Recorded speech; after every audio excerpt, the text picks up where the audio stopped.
I mean, he was here earlier, but I want to see if. Is this a camera? Yes. So I'm live streaming the meeting to our website and to a YouTube channel. See the delay? Those are my shoes, Mikey. So I want to switch it to make sure that it's not using this microphone, but it's tied in using the audio system.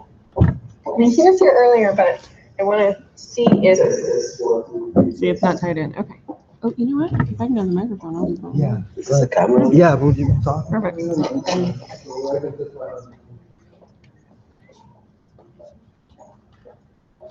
See the delay?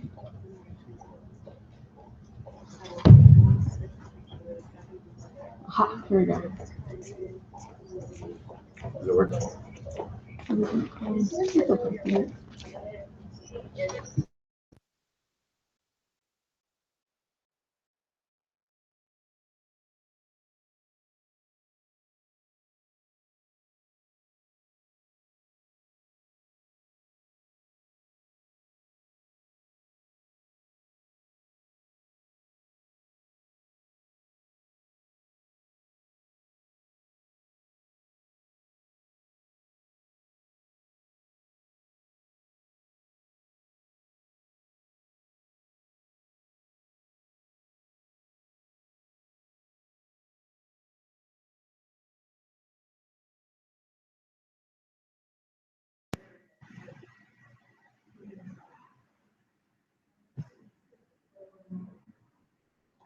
Testing again, testing again.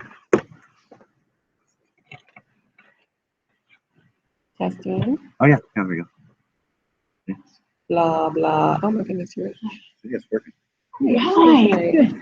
Where's Dave Pacheco going to sit so I can get a good shot of those cameras? He'll be on the end. Okay, so he's not here. No, that's He's there. staff and the applicant. Got it. Okay, so if I decide to sit in the black chairs there, I'll be able to get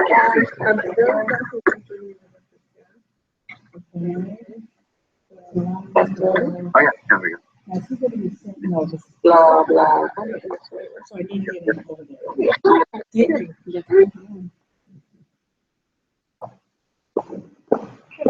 So check 1, 2, 3. 1, 2, 3, 4, 5, 6, 7, 8, 9, 10. See, you hear that? 1, 2, 3, 4, 5, 6, 7, 8, 9, 10.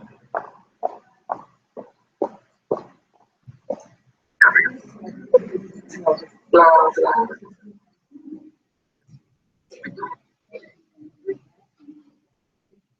One, two, three, four. Okay. No, it's not capturing it. 1, 2, 3, 4, 5.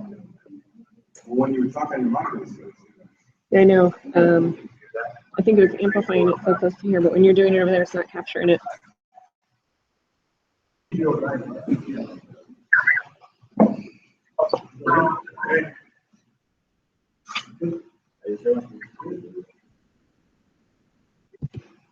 One, two, three, four.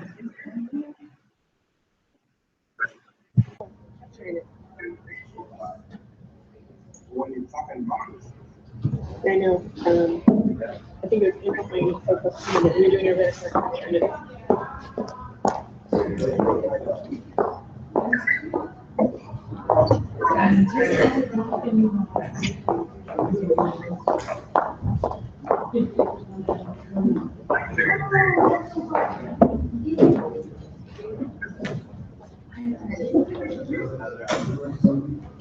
There's a video here, you got this? My voice? I got it.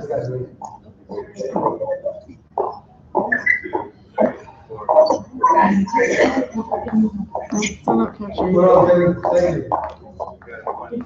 Hi, Harry, how are you? Well, thanks, how are you?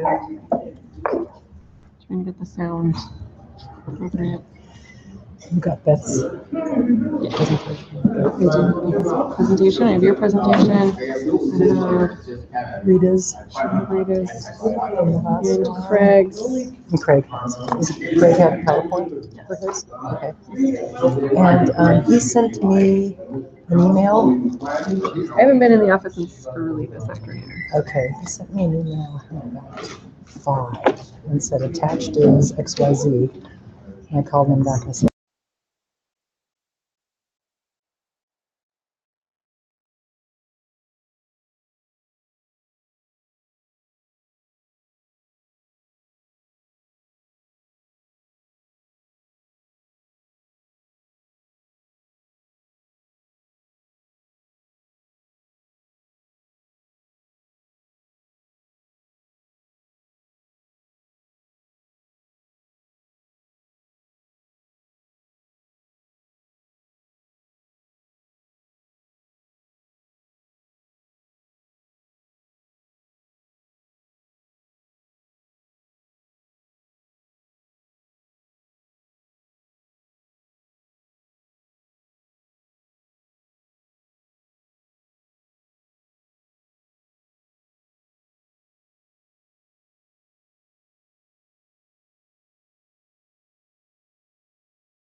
yes, but I. So you're not expecting anything different tonight, just have a meeting and push forward. It'll be interesting. Test again. The way that they're gonna be used, Yeah. are they gonna be used only for public comment Yes. or all through the? I think so. I think so. Is there a way that we can get at least that word out of the way while the public comment, while it's not happening, and then when the public comment starts up, because what happens is that the camera Oh, is you're being thrown right. off, but it's focusing, it's setting the depth of field to I that. missed it. Hold on one second, Mario, and I will. I think so. I think so. Not working. It's not working still. That way, out of the way while the public comment, while it's not happening. All right, Mario. And then when the public comment Let's move it now. So what happens is that the camera just being thrown off, but it's focusing, it's setting the depth of field to that. Hold on one second, Mario, and I will. I think so. Not working. It's not working still. All right, Mario. Not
Hey, Kevin.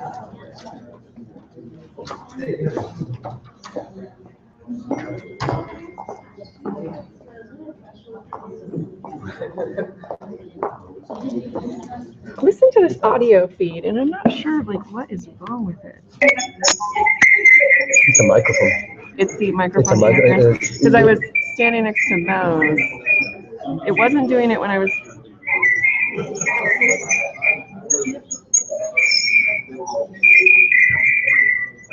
So it has a microphone, right? It has an integrated microphone.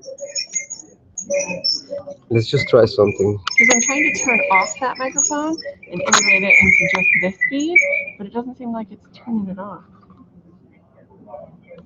Hey, Kevin. Never mind, I fixed it. You got it? Yeah. Okay. I changed the setting. Oh, It's not. okay. It's not going to work. I'm going to have to stream from this microphone. It's not connecting without this system properly. Okay, look at this audio. You got it? Hi there. Are you the city clerk? I am. Hi, I'm John Farrow. Oh, I represent nice. Landwatch. Yeah, I forgot your name. Leslie. Okay. You're the one that sent the email with the documentation. Right. Yeah. So at the end of the meeting, assuming they act on it, I'll come up and introduce Michael DeLappa to you if you guys haven't. I think maybe you met him. Okay. Today. Yeah. Okay. So. And you know what? Incidentally, he left this earlier today. Yeah. I don't know what's on it, and my computer can't read it. It says I have to format it, and I'm afraid to overwrite what's on it. Those are the documents. Those are the. You can't read that? No, it won't open on my computer. I have another copy. Are you trying it on a PC? No, I was trying it on my personal, my virtual desktop city computer. I have another one that's got the same stuff on it. Let me give you that. Policy we're not supposed to accept these, but I didn't know that. no, I know you didn't. This is this. So I tried it anyway, but I didn't even know what was on it. It's 27 documents that are referenced in my letter. Oh, okay, got it. So, and they're all PDFs. And I have. Let me give you another one.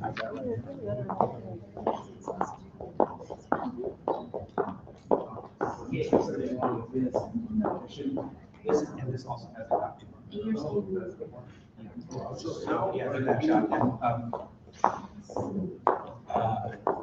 anyway, if they act tonight, we'll want to find out from you, and then we can come by.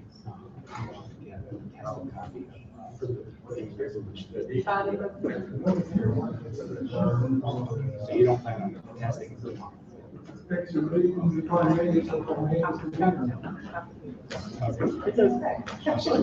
And so, what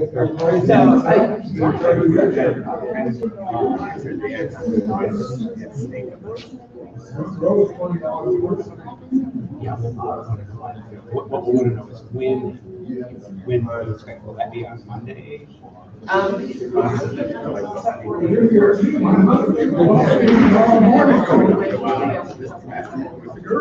Anticipate that we'll be certified. As you might anticipate.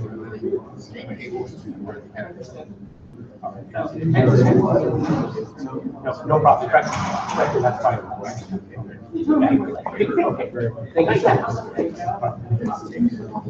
If you have a minute, we can check it. If you can open that, if you can't, there's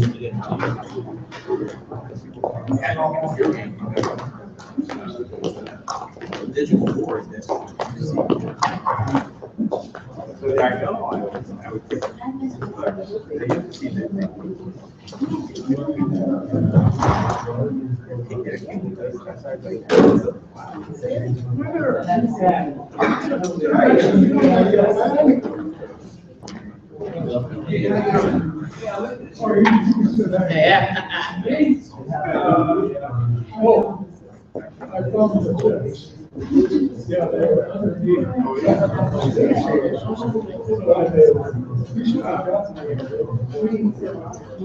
Already out.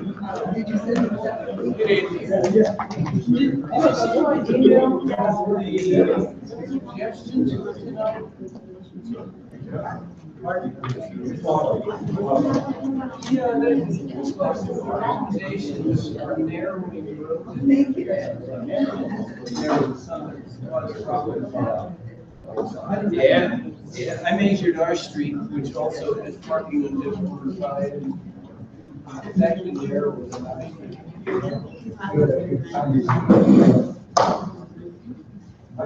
There you are. How are you?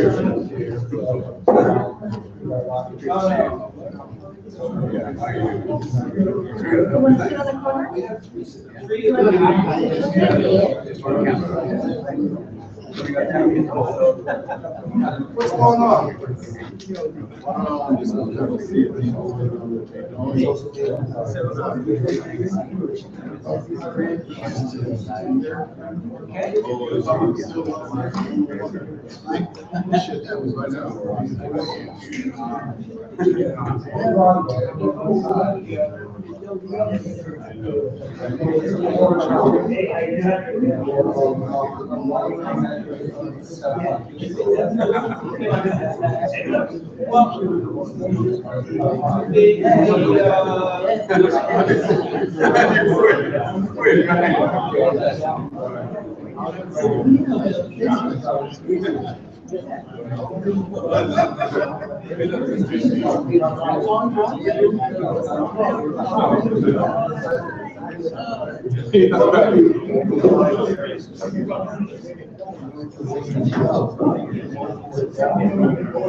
Well, I'll take it down before the, well, the thing is, we didn't look for Seaside.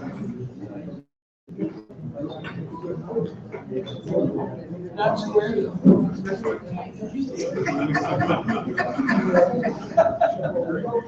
Oh, okay.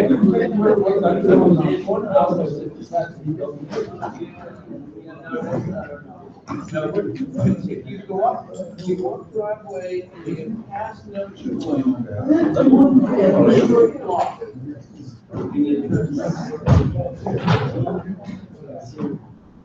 Somewhere in that area, it's like, somewhere in that, when you look up that. I look around. I don't care, I just like. Your case, I was like, look, my brochure, there was nothing.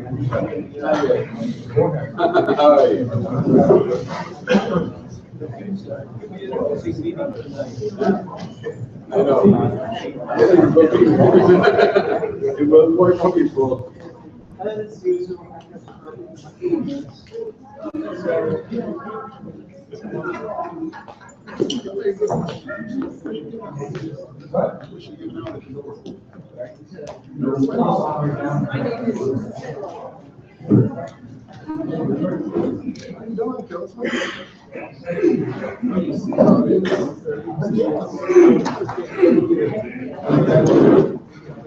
We have to take one couple of seconds.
Bring your own chair night. I was supposed to bring different.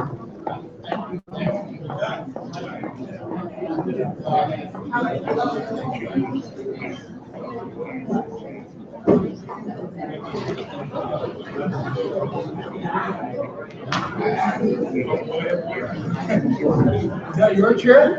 It is.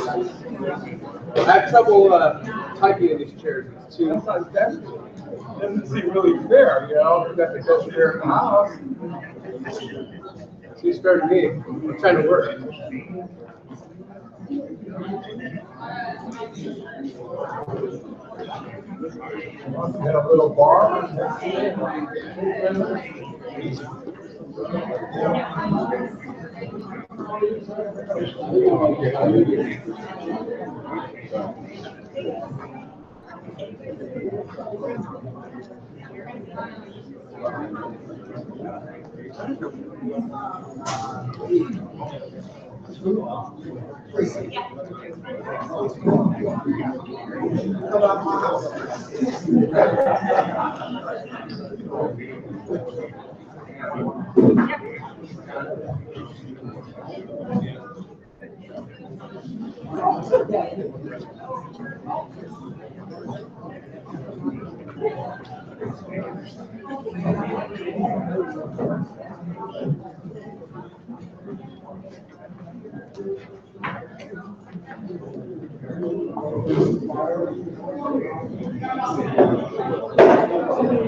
I don't like the chairs.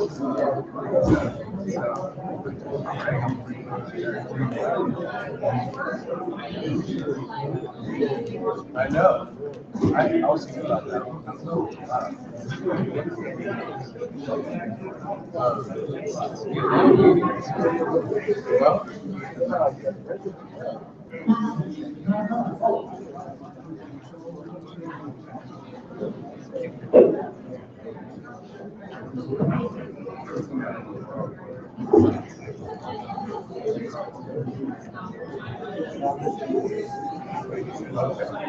Yeah, check out this.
Yes.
Welcome everyone to the City of Seaside City Council special meeting for Thursday, October 13th.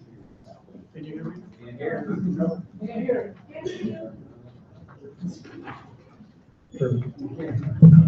Okay, now. Thank you, Mr. Langley. For Thursday, October 13th, 2016. Roll call, please.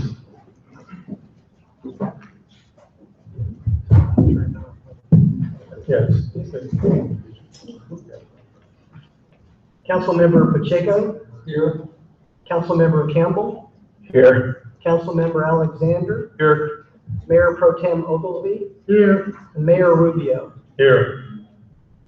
At this time, we'll open up with oral communications. Members of the public wishing to address the City Council on matters within the jurisdiction of the City of Seaside, but not on this agenda, may do so during the public comment period for up to 3 minutes.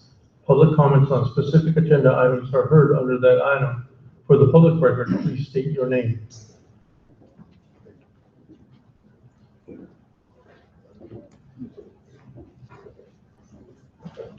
My name is James Bogan, and I wish to congratulate the city with their participation in the opening of the Veteran Cemetery, even though some of them don't want to have tablets when one gone to live. Thank you, thank you. Okay, there's no clapping, no upwards. Thank you. My name is Sylvia Shi. I live in Seaside. I want to thank you for your holding this meeting. And in September of this year, I applied to have one of my oak tree removed, and because it's too close to the house. The application fee is $93. I am so happy to pay it because it shows that the city is concerned about our environment, our water, our air, and cutting down oak trees has an impact. So if the city were to apply the same principle to the 40,000 oak trees that's going to Ma'am, that's on the agenda. Oh, that's on the agenda, sorry. Bye. Thank you. Steve Evans, I live in Salinas, and I've suggested this to the Salinas City Council 30 or 40 times probably. We live in a wonderful area, but we have some problems with juveniles, gang members and stuff like that. And I've suggested to the Salinas City Council, and I've suggested to you, maybe I have to you also before, we'd like to make a difference weekend every month. Get more people to help more people, and I think if we get more people helping more people, we'd have a lot less crime. And that's, it's hard to find people who want to be police officers around here, so let's do everything we can to reduce the need. I think October 22nd, I guess, is National Make a Difference Day for the whole country. So we should use that as a stepping stone to have like a Make a Difference weekend every month. Thank you.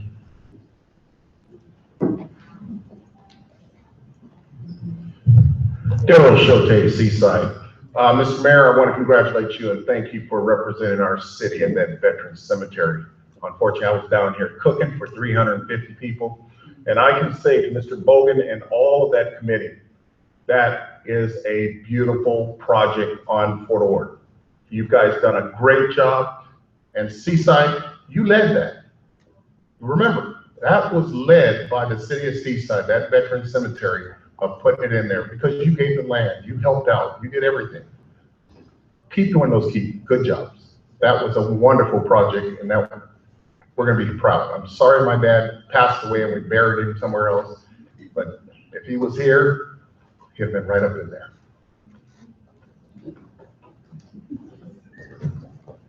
Mr. Mayor, City Council, Peter Kaiser, longtime resident. I was just speaking to a lady who was a former manager of a Planned Parenthood clinic in Monterey County, and she estimates that in this clinic right here, there are maybe 50 innocent babies dying each Friday. That would add up to maybe 2,400 innocent children dying down the street 2 blocks away in a Planned Parenthood clinic. I think we need to know and we need to make some stands here. Some questions have been made at candidate nights for candidates like for mayor and city council. And some of those people even refused to say if they would protect these children and would they be against Planned Parenthood and the clinic down there killing innocent children, maybe 2,400 a year. So we'd like you to clarify your positions if you're running for council or mayor in the city. Tell the people who take the extra effort to go to these meetings that you're going to be pro-life, follow the Bible, and be pro-traditional family, please. And that's what we're hoping for. Thank you very much. So, could we have a pledge and a flag salute, Mr. Mayor?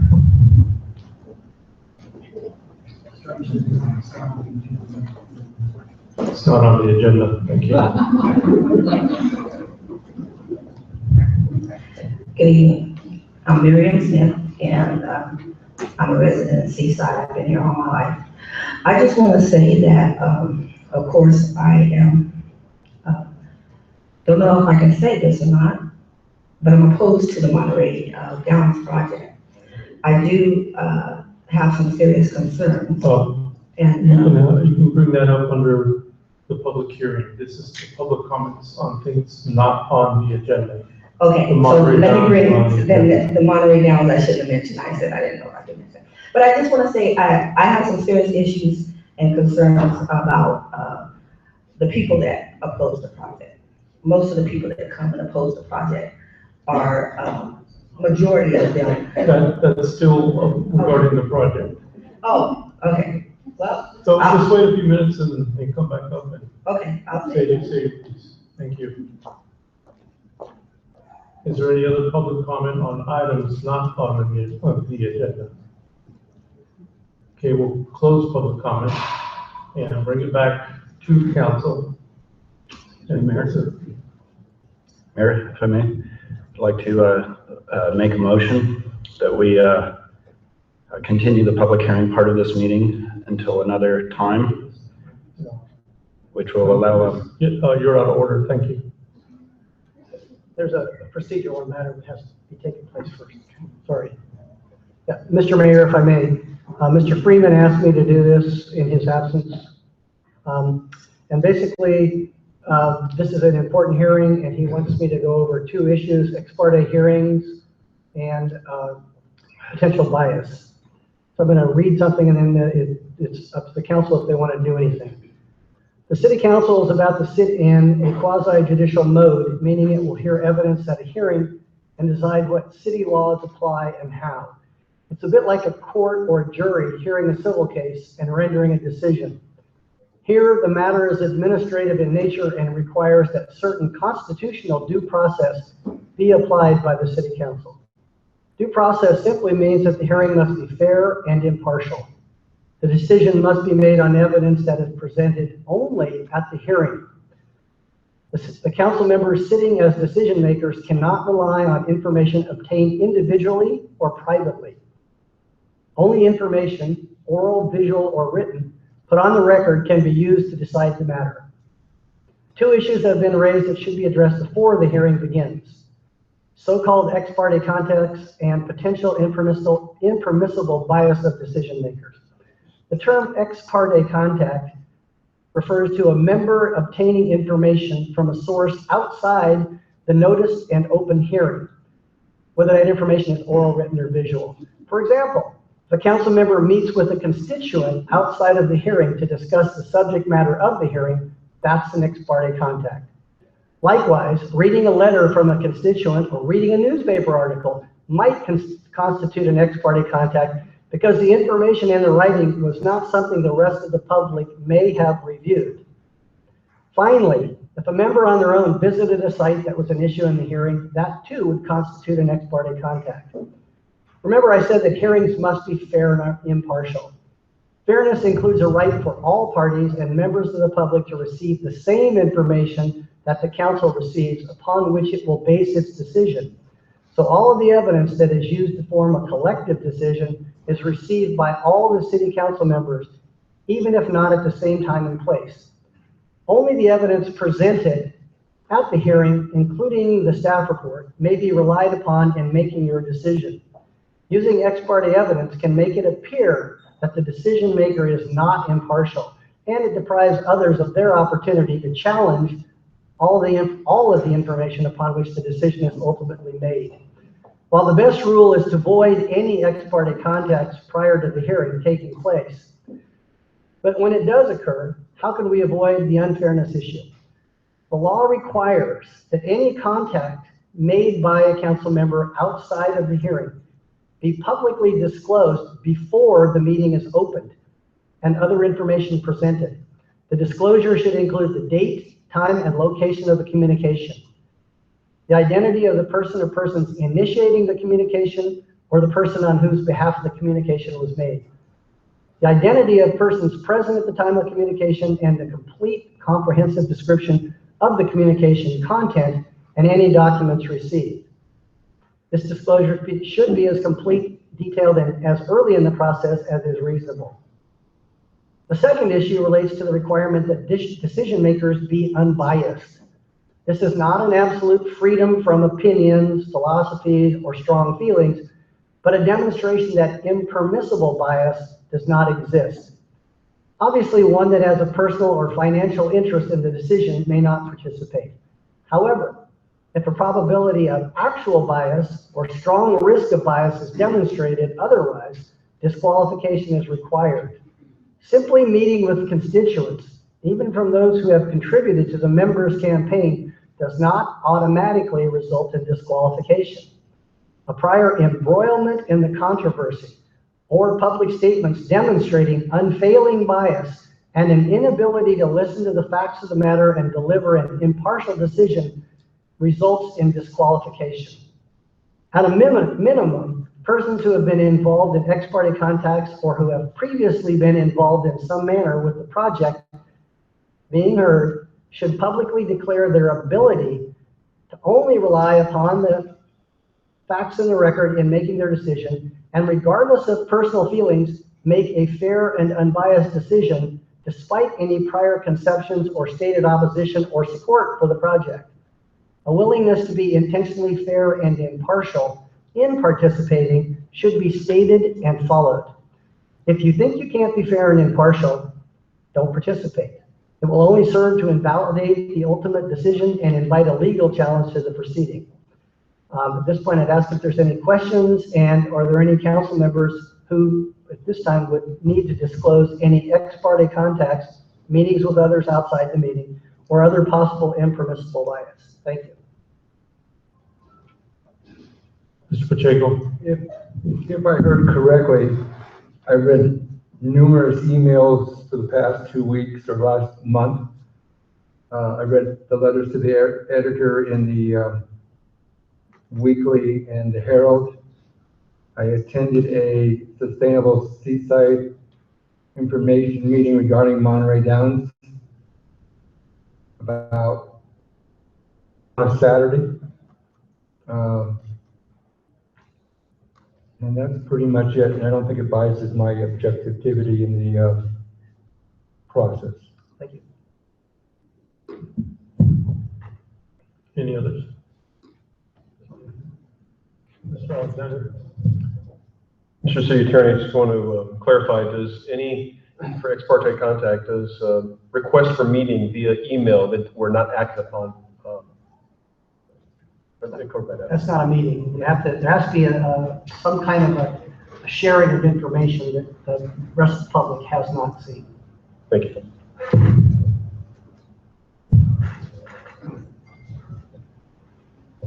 I've had numerous conversations with constituents, and I've also have visited the site numerous times, both by car and by bicycle and by foot.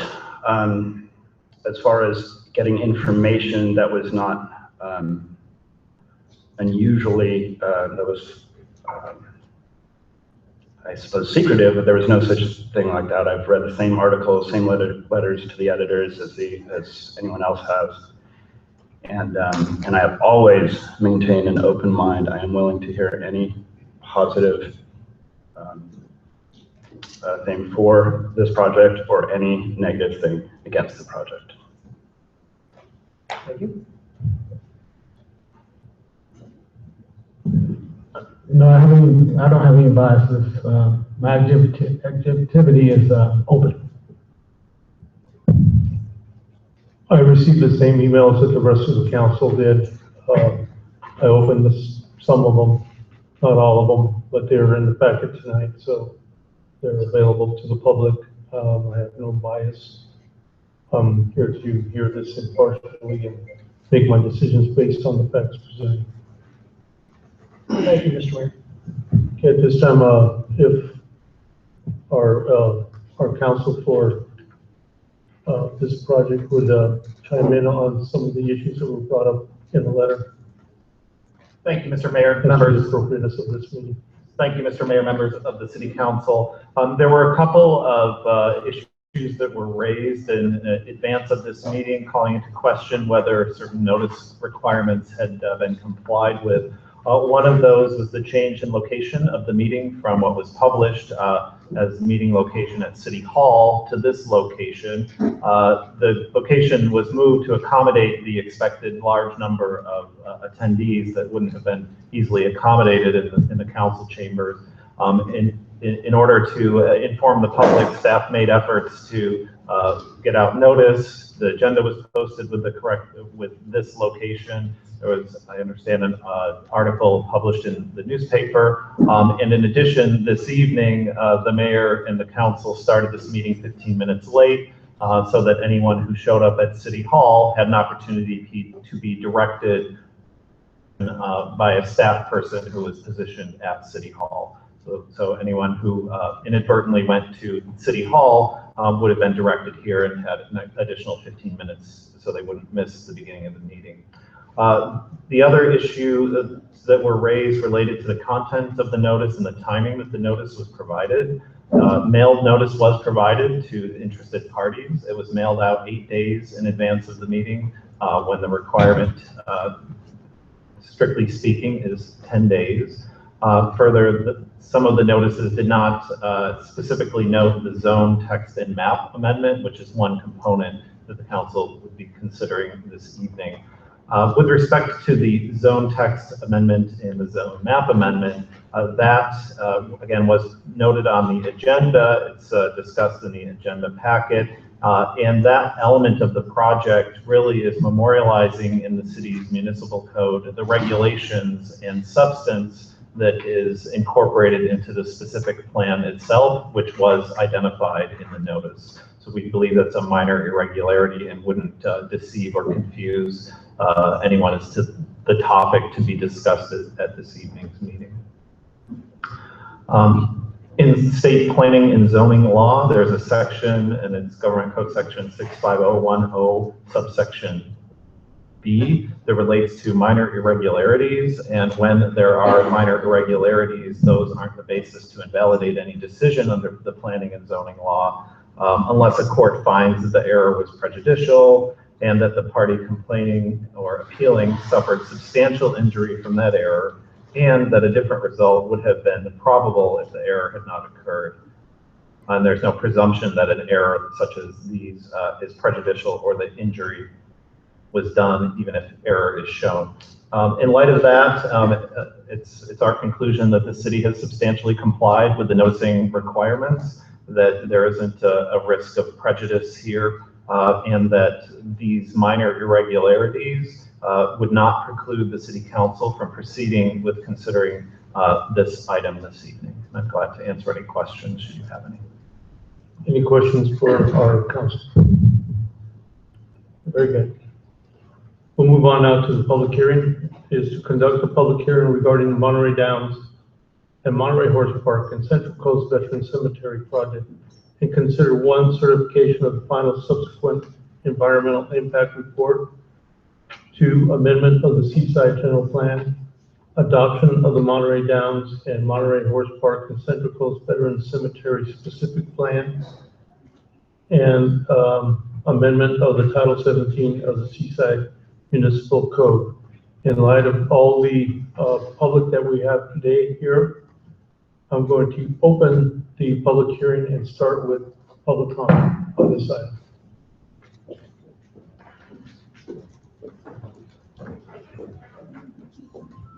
Good evening. I'm Dr. Dennis Van Dam, a resident of Seaside.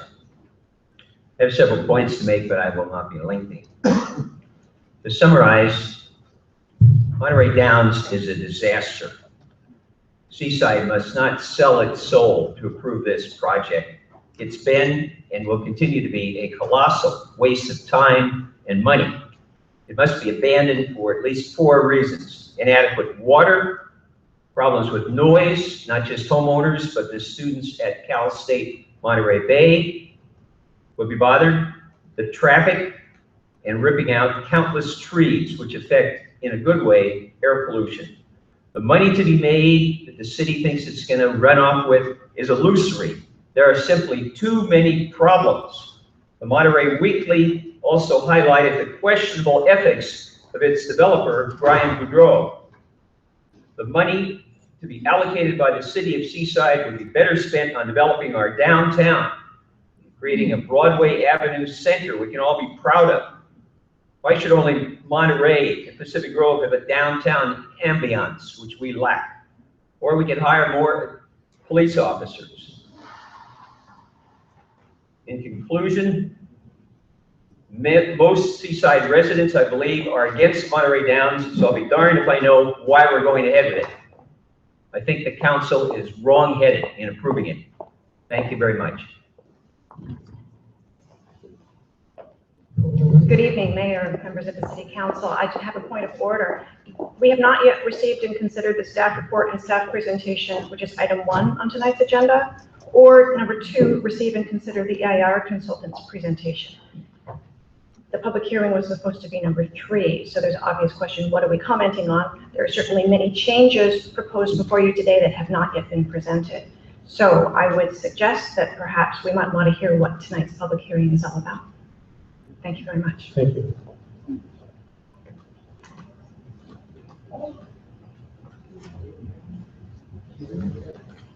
Have you changed the order of the hearing, Mr. Mayor? Yes, I have. And can you tell us for information what the order is? The order is to open a public hearing, receive public comment, and then hear from the consultant. And what about the applicant? We can hear from the applicant as well. The problem is the public would like to respond to the applicant's presentation. And when you're doing them in reverse order, the public comment will have been closed by the time the applicant speaks. Well, you are in public comment right now. Yes, and I'd like to respond to the applicant's comments, and she hasn't made the presentation yet. And she is sitting, for the record, at the table with the consultants and city staff, which is a little irregular. We're not having a dialogue. Make your comments and let the next person have their comments. Thank you. For the record, Keith Porter Wild strongly disagrees with this procedure. It is not only as advertised like a lot of other things for tonight, but it's simply not in keeping with public policy. We would like to be able to respond to what your own staff says, to what your own EIR consultant says, and to what the applicant says. That is how public hearings are run. Thank you. I would prefer you would, and the council can override your direction, because I think in the public interest, we should hear what this project is about and what your staff is recommending before the public has to comment and then is closed for public comment forever. Thank you.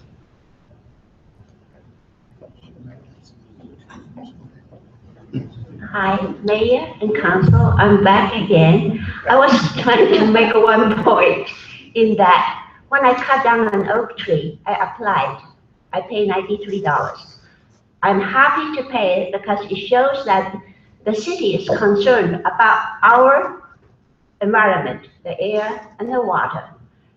And I am thinking that would this same principle and concern be applied to the trees that is in the project, the proposed project, because I know that 40,000 trees to fulfill the project will be cut down.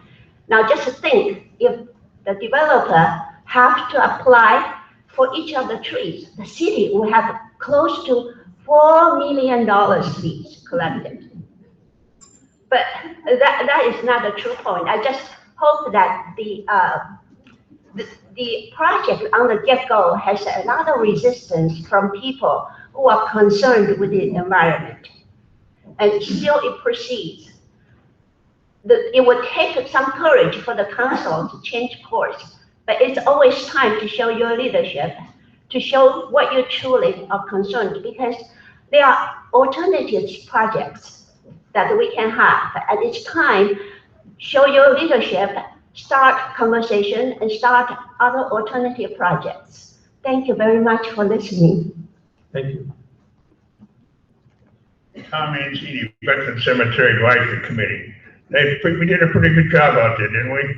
It's been a long time. I remember my first time was 1995, and here we are, a whole bunch of years later.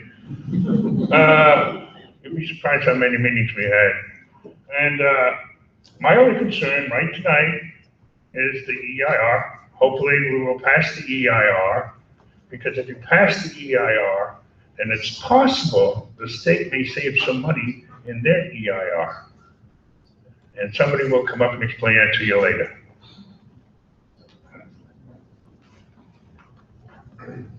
Hi, I'm Jackie Swartz, and I just wanted to say that as far as somebody at the city council chambers to direct us, there was nobody there. There was no sign. The chamber doors were open. The lights were ablaze. There were a lot of us there wondering where everybody else was. It would have been nice to at least have a sign saying that this had been moved to Oldmeyer Center. There are two mics, so you can line up behind each one so that we can move this along. Thank you. Steve Evans again from CBS. And I hope you'll say no to removing all these trees. This is an article from the Salinas Valley Weekly from a while ago. It says, county healthier than most, region has best air quality in the country. These are things what trees do. They want to take down 40, 50,000 trees. Why? Okay, top 5 reasons to hug your inner tree geek. Forests are good for our health. Forests create the air we breathe. Forests give us water. Forests are home to countless species. Forests have been battling climate change for a very long time. How you can justify removing all these trees for a project that nobody really wants. No, it's certainly not needed around here. And I assume you've seen this. You know, the people who are pushing Monterey Downs, they're not from around here. They don't care what happens to our environment. They don't care what happens to the air quality or anything else. All they want to do is make money, but this is going to be a money loser. Well, it's such an environmental disaster. I'd say go for it, because it's going to be a money loser. Please, folks, know you got to keep our environment safe. Thank you. George Riley, Monterey. Is this mic on? No. Go ahead. Well, have to take.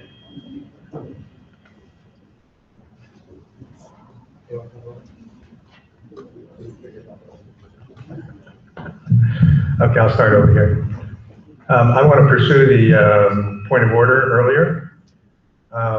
It's my understanding that the point of order was made, and I think is a legal question, and I'm wondering why the legal counsel has not responded to it.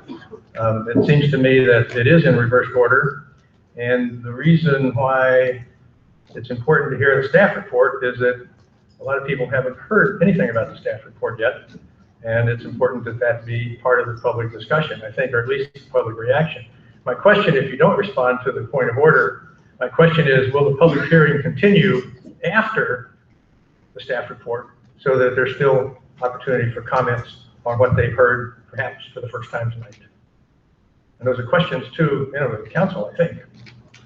If not, you can choose not to respond, but I think that's what I'm asking. We'll tell you after the public comment period is over. We'll answer the question. My name is Dave Burkhardt. My wife and I live in Seaside, our homeowners here. We followed all the controversy about the downs, and we know that there are serious concerns about inadequate water supplies, significant traffic problems, 40,000 oak trees will be lost with a large area of natural habitat and readily accessed recreational resource. There appears to be little assurance about the quality and amount of long-term jobs that will be offered to Seaside residents through the downs, and whether it would prove to be an economic asset or a liability to the city. But foremost, what distresses us about this is that such a project is endorsed at all. Corridor development presents a great resource to the city of Seaside. And by the city, I mean the residents. But the choices to be made will have irreversible and profound effects on the character of Seaside and desirability of living here. Such planning calls for an organized community input, an agreement on projects carefully selected to benefit Seaside residents, to enhance the experience of living here. A number of ideas could readily be identified that are worthy of consideration. That appeal to the community. None of these would likely be a horse park, and certainly not a racetrack. Please serve your community.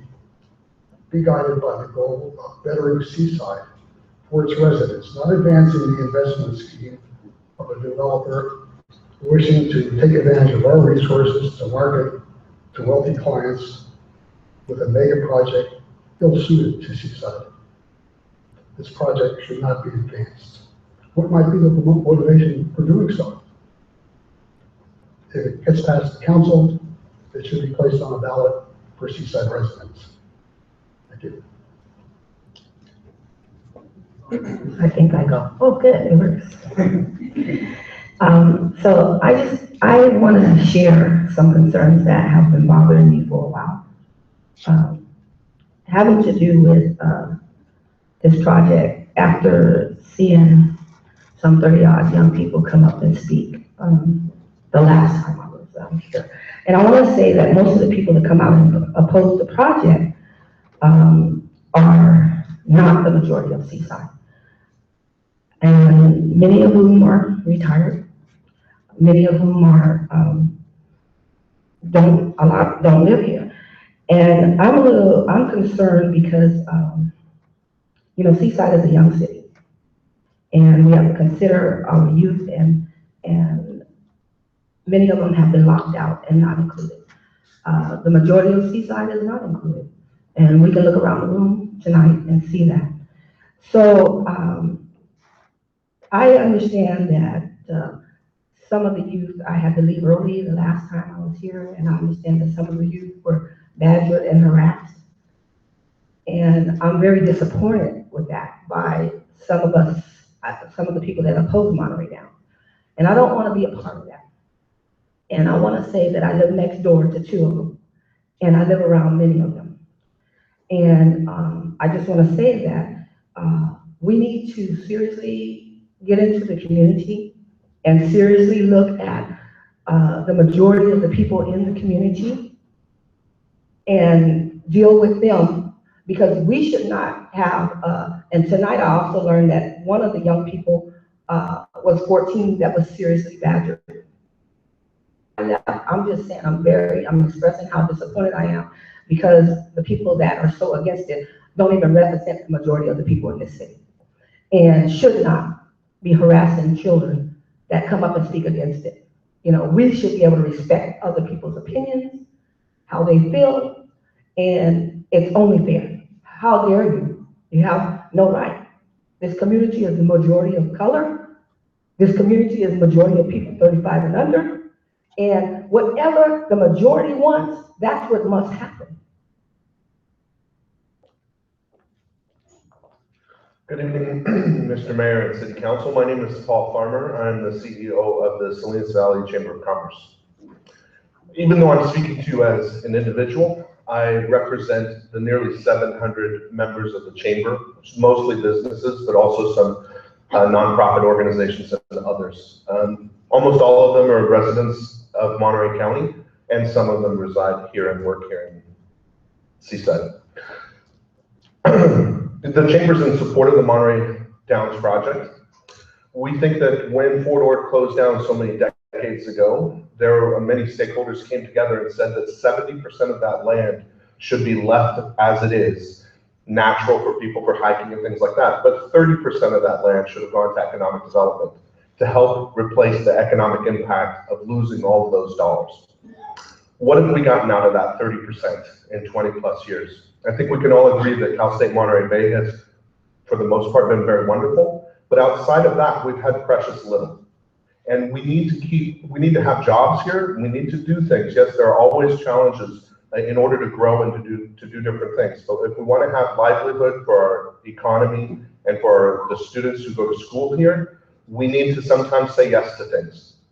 I think that the developers of Monterey Downs, admitting some of the controversy that people have, but I think that they've been pragmatic in reducing and removing some of the parts of the proposal. I think we need to say yes to some things, and therefore, speaking on behalf of the Chamber of Commerce for Salinas Valley, we ask you to support this and to move forward with the project. Thank you. Good evening. My name is Annalie Green. I'm a longtime Seaside resident, council, Mayor Rubio. I came here numerous times and talk on behalf of, actually against that Monterey Downs project. I have something written down because I didn't know I'm going to talk tonight. It is inexcusable to cut down 40,000 trees. You need more time to reconsider to build on a different location and include this beautiful site for its use by bird watchers and recreational use. Your imagination, use your imagination what it can be. By the way, those children, I think they will come a fool because they were under the impression they get a swimming pool. And nobody's going to build that. It's just not in the budget. So that's all I wanted to tell you. Please reconsider. And we only have one nature, and we are connected. Don't forget that. Thank you so much.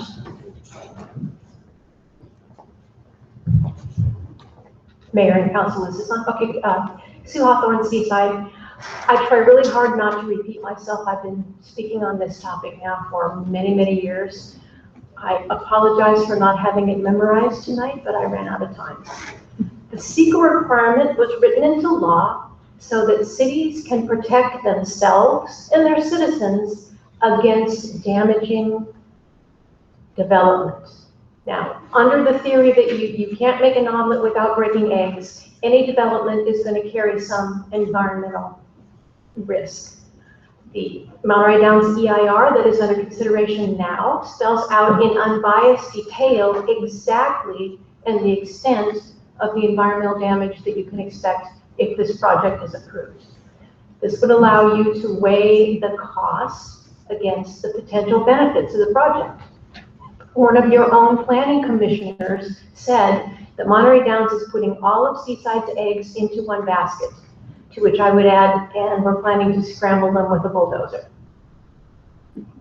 But before you vote, I ask you to consider, is an omelet the best way to feed Seaside moving forward? Wouldn't a succession of renewable chickens and eggs make better economic sense?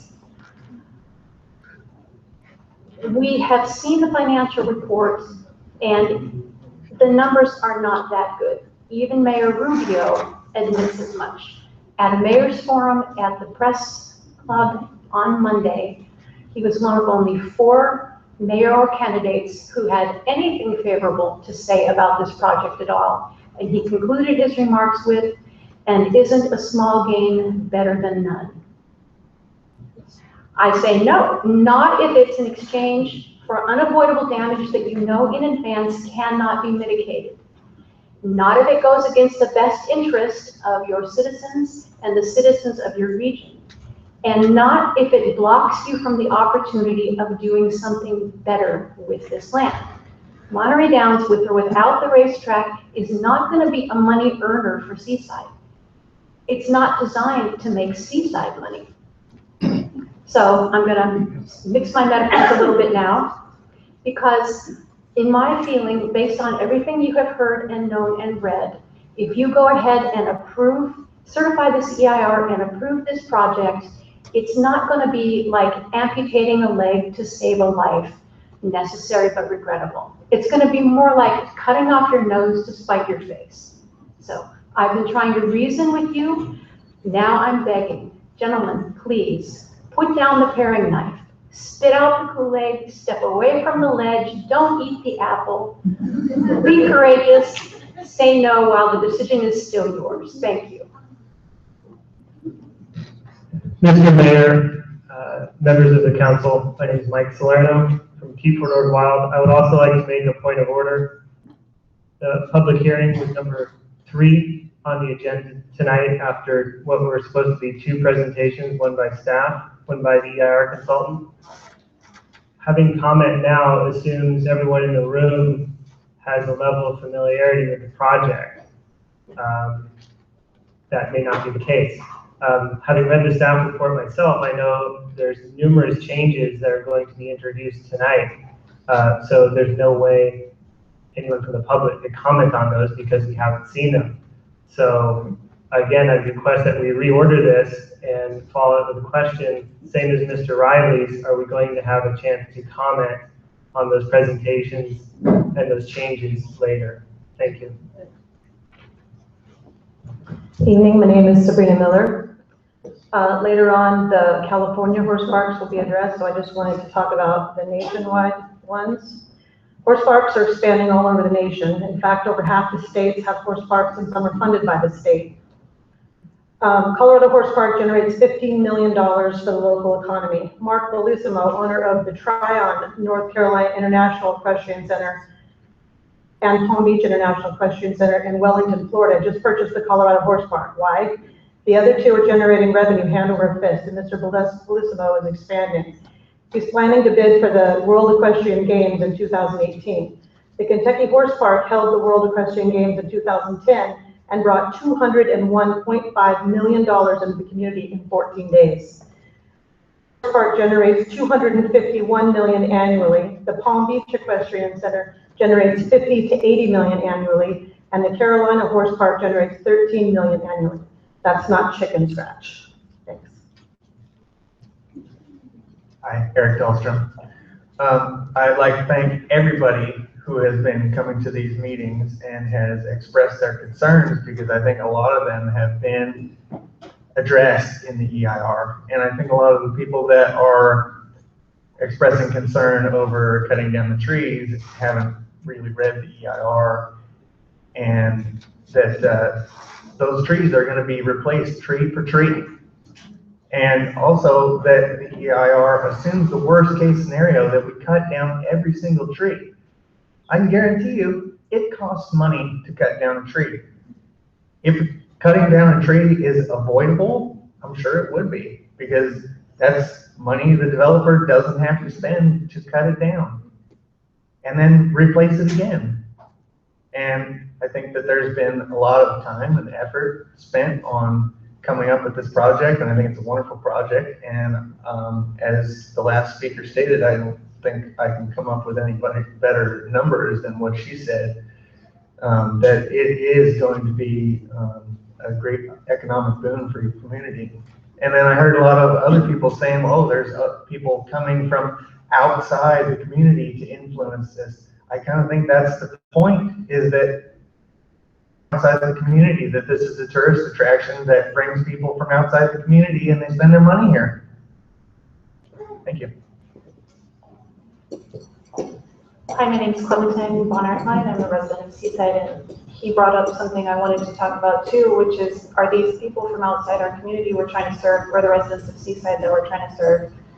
And I'm asking my fellow public commenters, could you maybe mention where you live? And then council, could you please take that into consideration as you listen to our comments? Because Seaside's not exactly a horsey town. I'm not sure this serves us very well, and I ask you to vote no tonight. Thank you. Good evening, I'm Jan Leisure.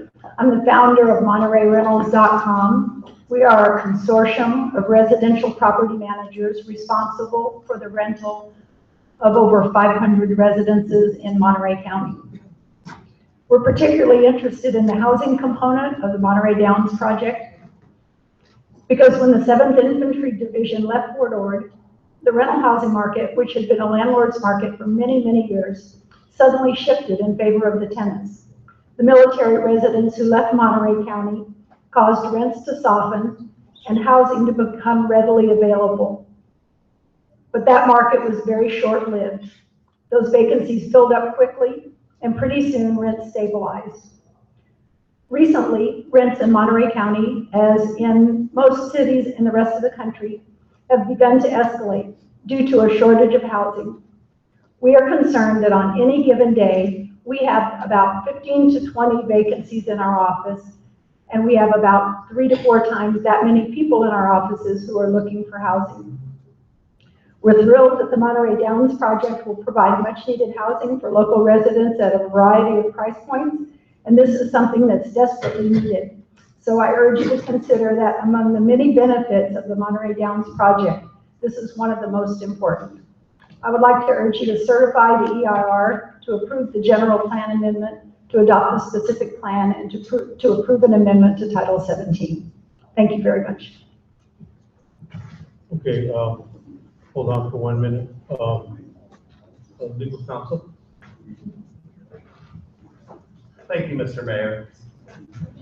Thank you, Mr. Mayor, members of the City Council. And just considering some of the testimony that we've heard so far, I would suggest that the City Council consider, before continuing on with public comment, ask the staff consultant, Ms. Whistler-Adam, to give a brief staff report. As many here know and the council knows full well, a full presentation was provided at the study session, not only by Ms. Whistler-Adam, but also the applicant.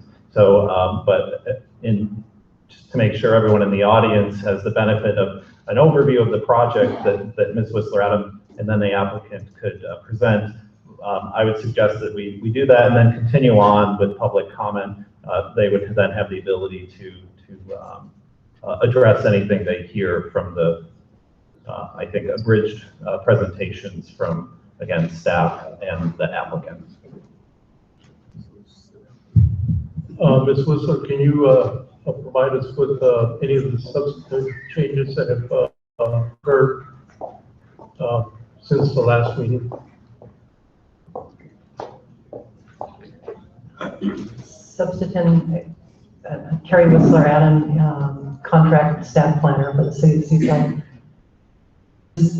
To the specific plan or changes to staff's recommendations? To the specific plan,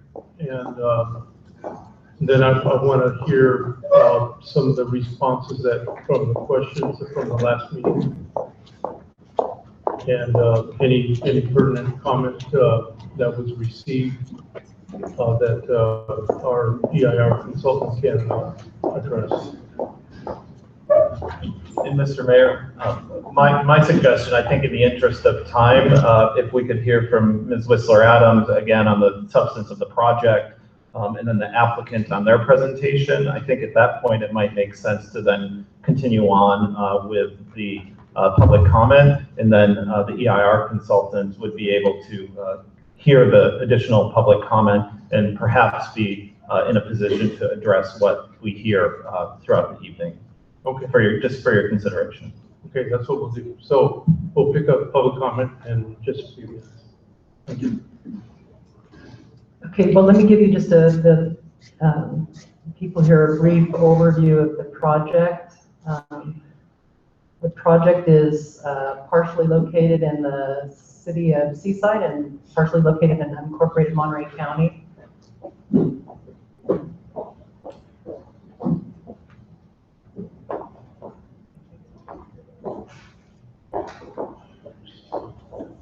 So here's the location of the project. It's candy cane shape here. The tan color is the former Fort Ord. And here are the current city limits of the city of Seaside. A brief overview of the city's process. In 2010, the city entered into an exclusive negotiating agreement with Monterey Downs LLC. The process has been in 2012, several applications for development were received. The city went through a substantial preparation of an EIR. Study sessions occurred in 2013 and 2015 that were attended by the City Council, the Planning Commission, and the Board of Architectural Review. A site tour with those body members also occurred on May 30th, 2013 with members of the public. The Board of Architectural Review reviewed the specific plans, development standards, and architectural design guidelines on July 1st of 2015 and August 17th of 2016. The Planning Commission considered the items before you this evening and on September 7th and 21st and voted to approve, recommend approval. Just within the last month, the City Council has held 2 study sessions on the item. This is the specific plans land use plan. It shows the different land use designations for the site that are a little bit more explained in this illustrative site plan. It's up to 400 multifamily homes, including student housing, which is in this area right here. Up to 880 single-family homes, all in the western portion here. This area here. Up to 535,000 square feet of retail and commercial in the 2 retail commercial areas here. An equestrian park down in the southern portion of the site, below the Oak Oval. An outdoor equestrian training track and indoor sports arena up in the north, above the Oak Oval. The Veterans Cemetery, which is south of the residential. Some public facilities and internal streets, and again, the 73-acre Oak Oval. It's in this area here. The Veterans Cemetery site plan. A brief comparison of development allowed under the 1997 base reuse plan compared to what's being proposed in the specific plan. This addresses the project site only. It is not the base reuse plan as a whole. The first line is land use concept and designations by acres. In 1997, when the base reuse plan was adopted, residential was identified for 312 acres. Business park, light industrial, office research and development, 186. Military enclave, 100. Open space recreation, 42, and public facility, 20. The specific plan is proposing 249 acres of recreational, Veterans Cemetery, 149 acres of residential, 73 acres of open space, 51 of commercial, and 20 of public facilities. Related to the land use designations are the development capacities. So under the 1997 base reuse plan, for the project site, up to 1,559 homes were allowed. 2.8 million square feet of business park, light industrial, office, research and development, military enclave, and public facility. The specific plan includes up to 1,280 homes and 75,000 square feet of commercial recreational, plus 200,000 of accessory structures. sanitary and the public facilities. So you can see that the proposed specific plan is considerably less intense in development capacity than what was adopted in the 1997 base reuse plan. Some of the issues that were addressed in the EIR, the specific plan has lesser impact or equal impact with development consistent with the 1997 base reuse plan for the reasons just discussed, that under the 1997 base reuse plan, the development was much more intense, creating greater impacts. The project was reviewed for consistency with the base reuse plan and the general plan and determined to be consistent. Staff is recommending some changes to the specific plan. Some of them didn't make my presentation, so I'll go over those at the end. But the first one was to change the name of the specific plan to the Seaside Horse Park Mixed Use Community and Central Coast Veterans Cemetery specific plan. Staff is proposing to eliminate horse racing as an allowed use in the specific plan. Adding a development standard that encourages use of universal design principles to facilitate development of housing to accommodate residents of all abilities. Include a standard to encourage providing civic art into both public and private development projects. And some changes to or clarifications to what's required during tentative map review regarding the tentative map identifying all the location of the wooded areas, and final maps identifying the location sizes and types of existing trees of a certain size to be consistent with the Seaside Municipal Code, which requires a replacement of 1-to-1 for trees of a certain size, and staff is recommending that that be increased by 10%. So a ratio of 1 to 1.1. So for example, if 100 trees come out, then 110 are replaced.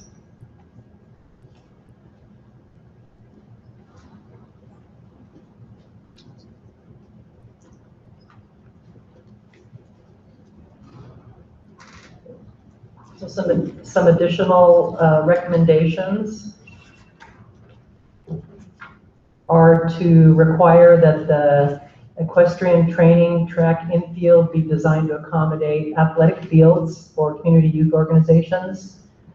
Some modifications to the neighborhood streets and neighborhood lanes to reduce the curb-to-curb width.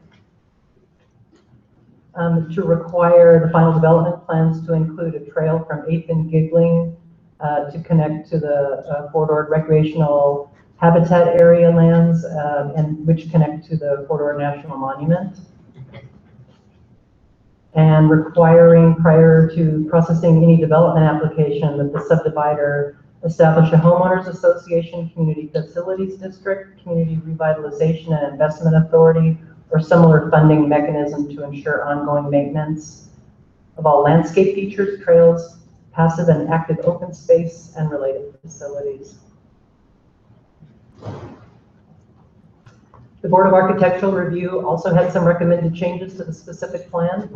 And they included modifying the side yard setback for construction of detached single-family dwellings on lots less than 3,750 square feet to increase the minimum side yard setback from 3.5 feet to 4 feet.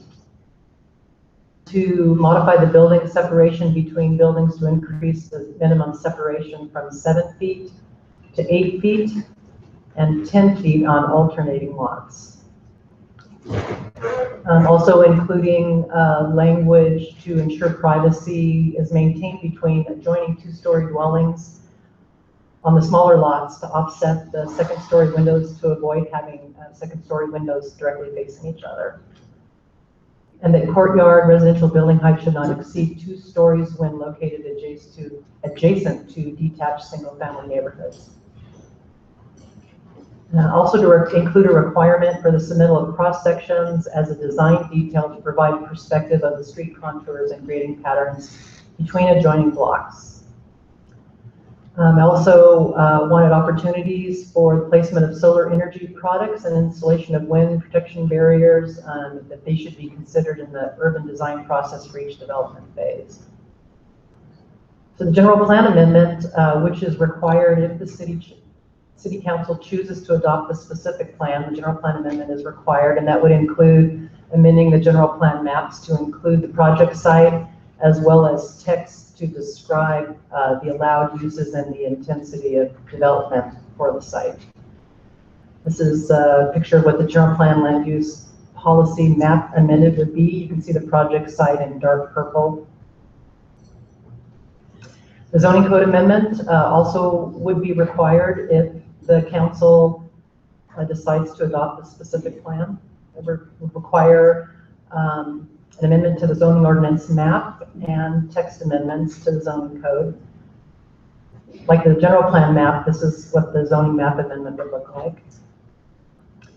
And the zoning text amendment would also include a discussion of the land uses and the intensity of the project. Would identify all land use policies, development standards, and design guidelines, etc. Would be referred to the specific plan for those details, and just an understanding of the location of the specific plan. So again, the actions that you're considering tonight are to consider adopting a resolution to certify the EIR, including making findings pursuant to CEQA, adopting a statement of overriding considerations, and adopting a mitigation monitoring and reporting program. After the staff report was circulated or distributed last week, staff did make some changes to the exhibits to the first resolution just for consistency purposes.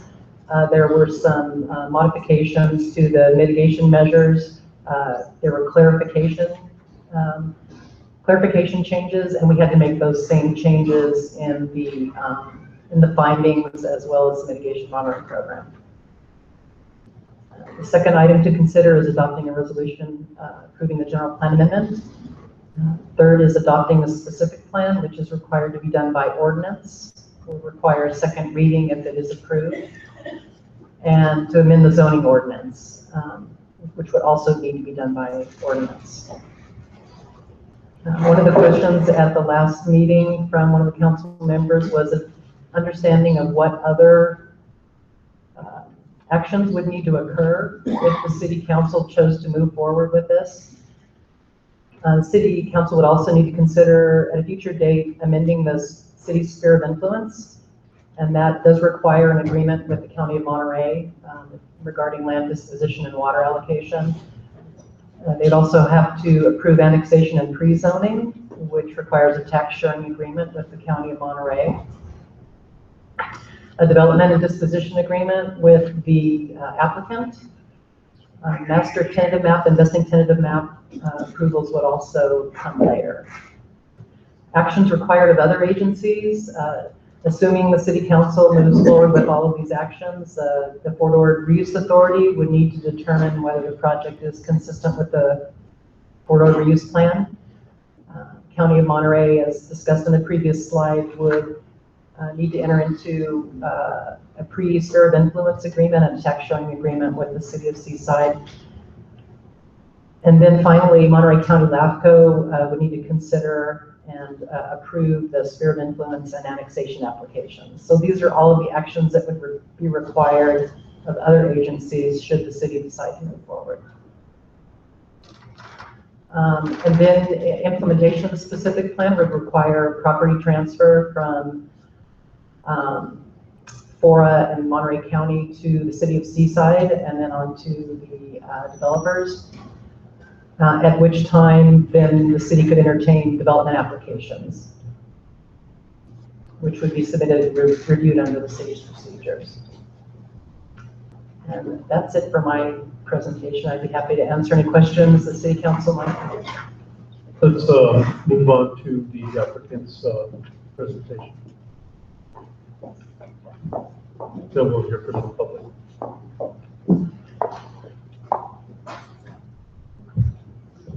Hi, Beth Palmer with Monterey Downs. I'd like to start by stating for the record that I am not sitting at the table with the city, completely separate table as we always have. So just wanted to make that clear. I also want to apologize for missing the meeting last week. I was at a trip with my mother that had been planned for over a year. So I apologize for missing it, but I did, however, watch the videotape of the entire thing on my vacation. So I will actually like to start with going over some information and answering some of the items that were raised in last week. First thing I wanted to start with is we have been in front of the city of Seaside for over 7 years now.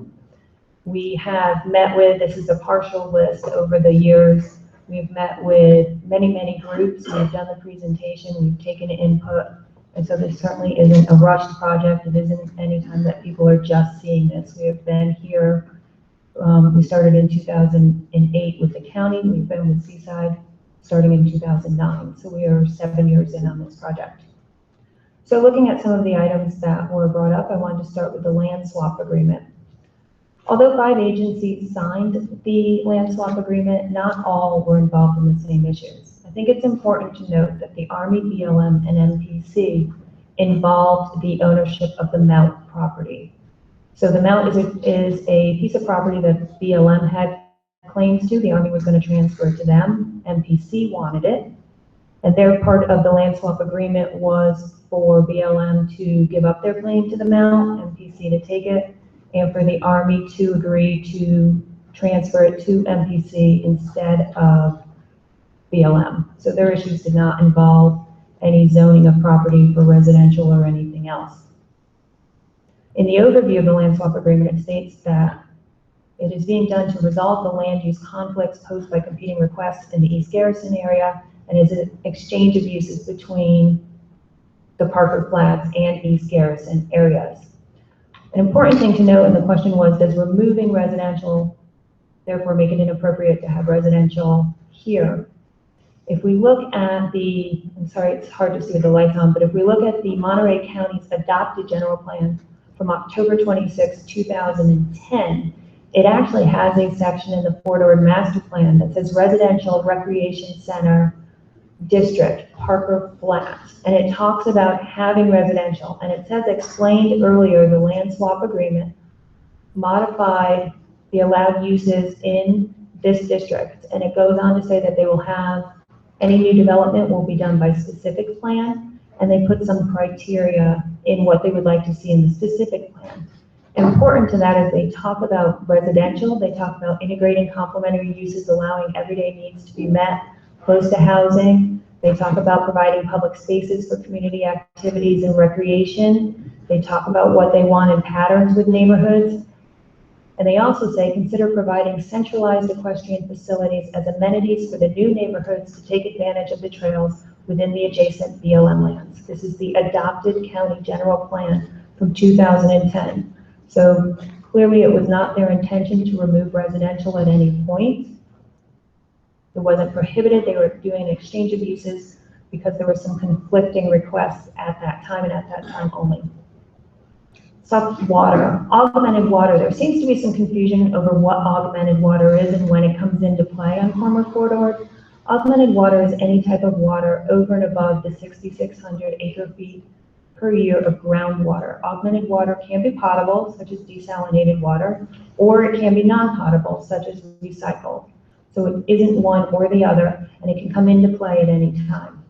If you look at our project, further numbers in the EIR, of the 840 for this project, and the 852 that you see does include the courtyard, does include the cemetery. So looking just at Monterey Downs, you're looking at the 840.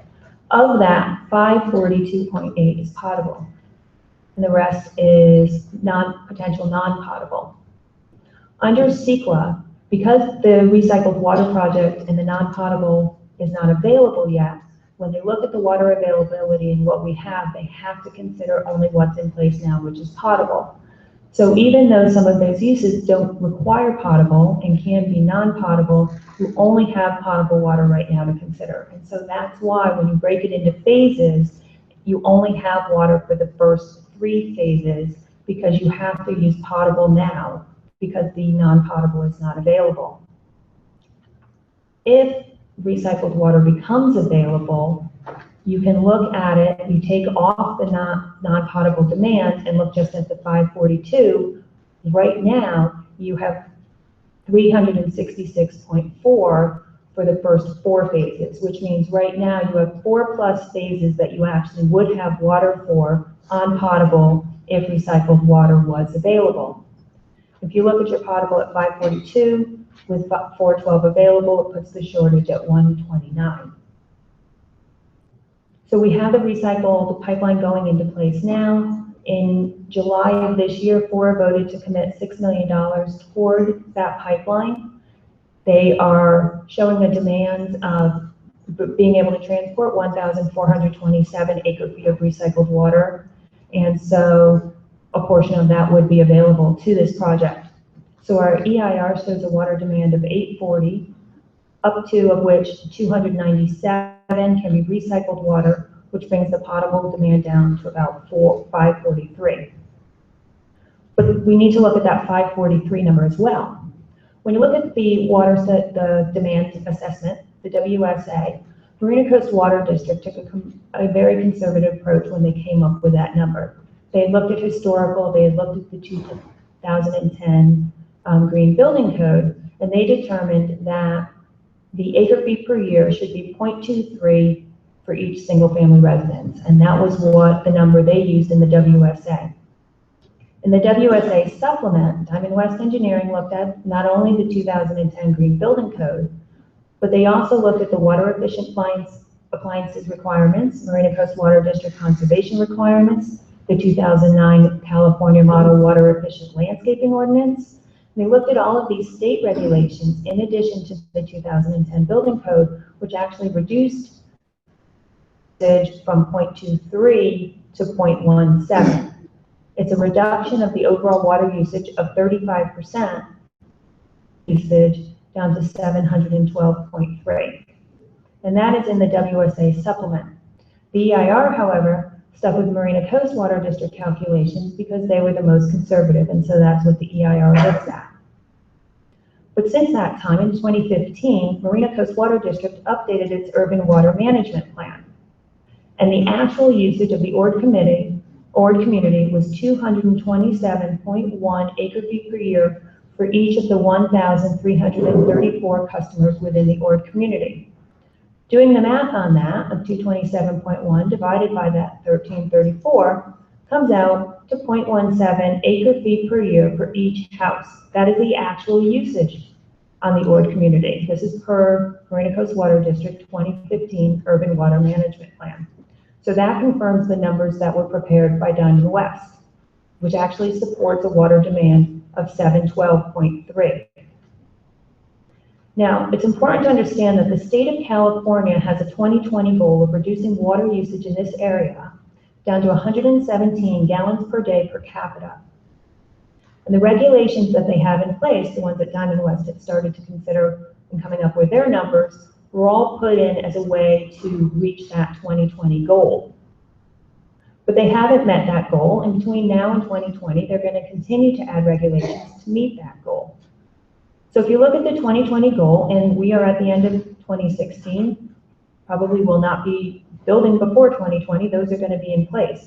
But if you look at the 117 gallons per day per capita, that actually reduces the overall water usage of this project to 638 acre-feet per year. And that is in total, both potable and non-potable. So the state regulations on water, and in looking at everything, need to be considered. The EIR uses the most conservative number of the 852. But if you look at all of the regulations that have gone into place, right now we're at 0.17, and by 2020 it'll be reduced even further.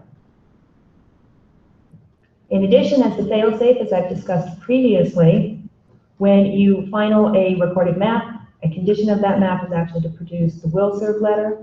That is state law. So before you can record a map, before you can pull a grading permit, before you can take down a tree or do anything, you have to prove that you do have water. So that will serve letter and that fail-safe is in there as a protection for the city as well. So then we talked about the East Side Parkway, an issue came up on that. We have the original alignment you've heard me talk about before that went through CSUMB. You also had the Highway 68 bypass and the east-west connector. CSUMB requested the road not be aligned through the school, and in 2005, Fora, AMBAG, and TAMC did a fee allocation study. There were many public hearings on this. There were many times before Fora, and they came up with a new alignment that would take the road off of Highway 68 bypass, so it doesn't go through the National Monument, and then realign the East Side Parkway route so it went around the campus. So there's a few other things to understand about the East Side Parkway. So the East Side roadway is what it was called in the base reuse plan.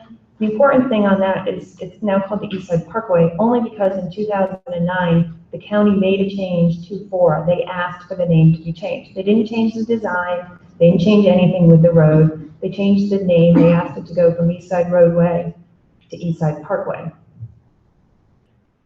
CSUMB, in its EIR, relied completely not only on the East Side Parkway, but all of the mitigation measures in the Fora CIP. So we keep saying that everything just involves development, but the Cal State Monterey Bay completely relied upon the same EIR and these same mitigation measures. And if they hit traffic thresholds without the mitigation measures, you're affecting the ability of that school to grow and what it can do because it also relies on those same mitigation measures.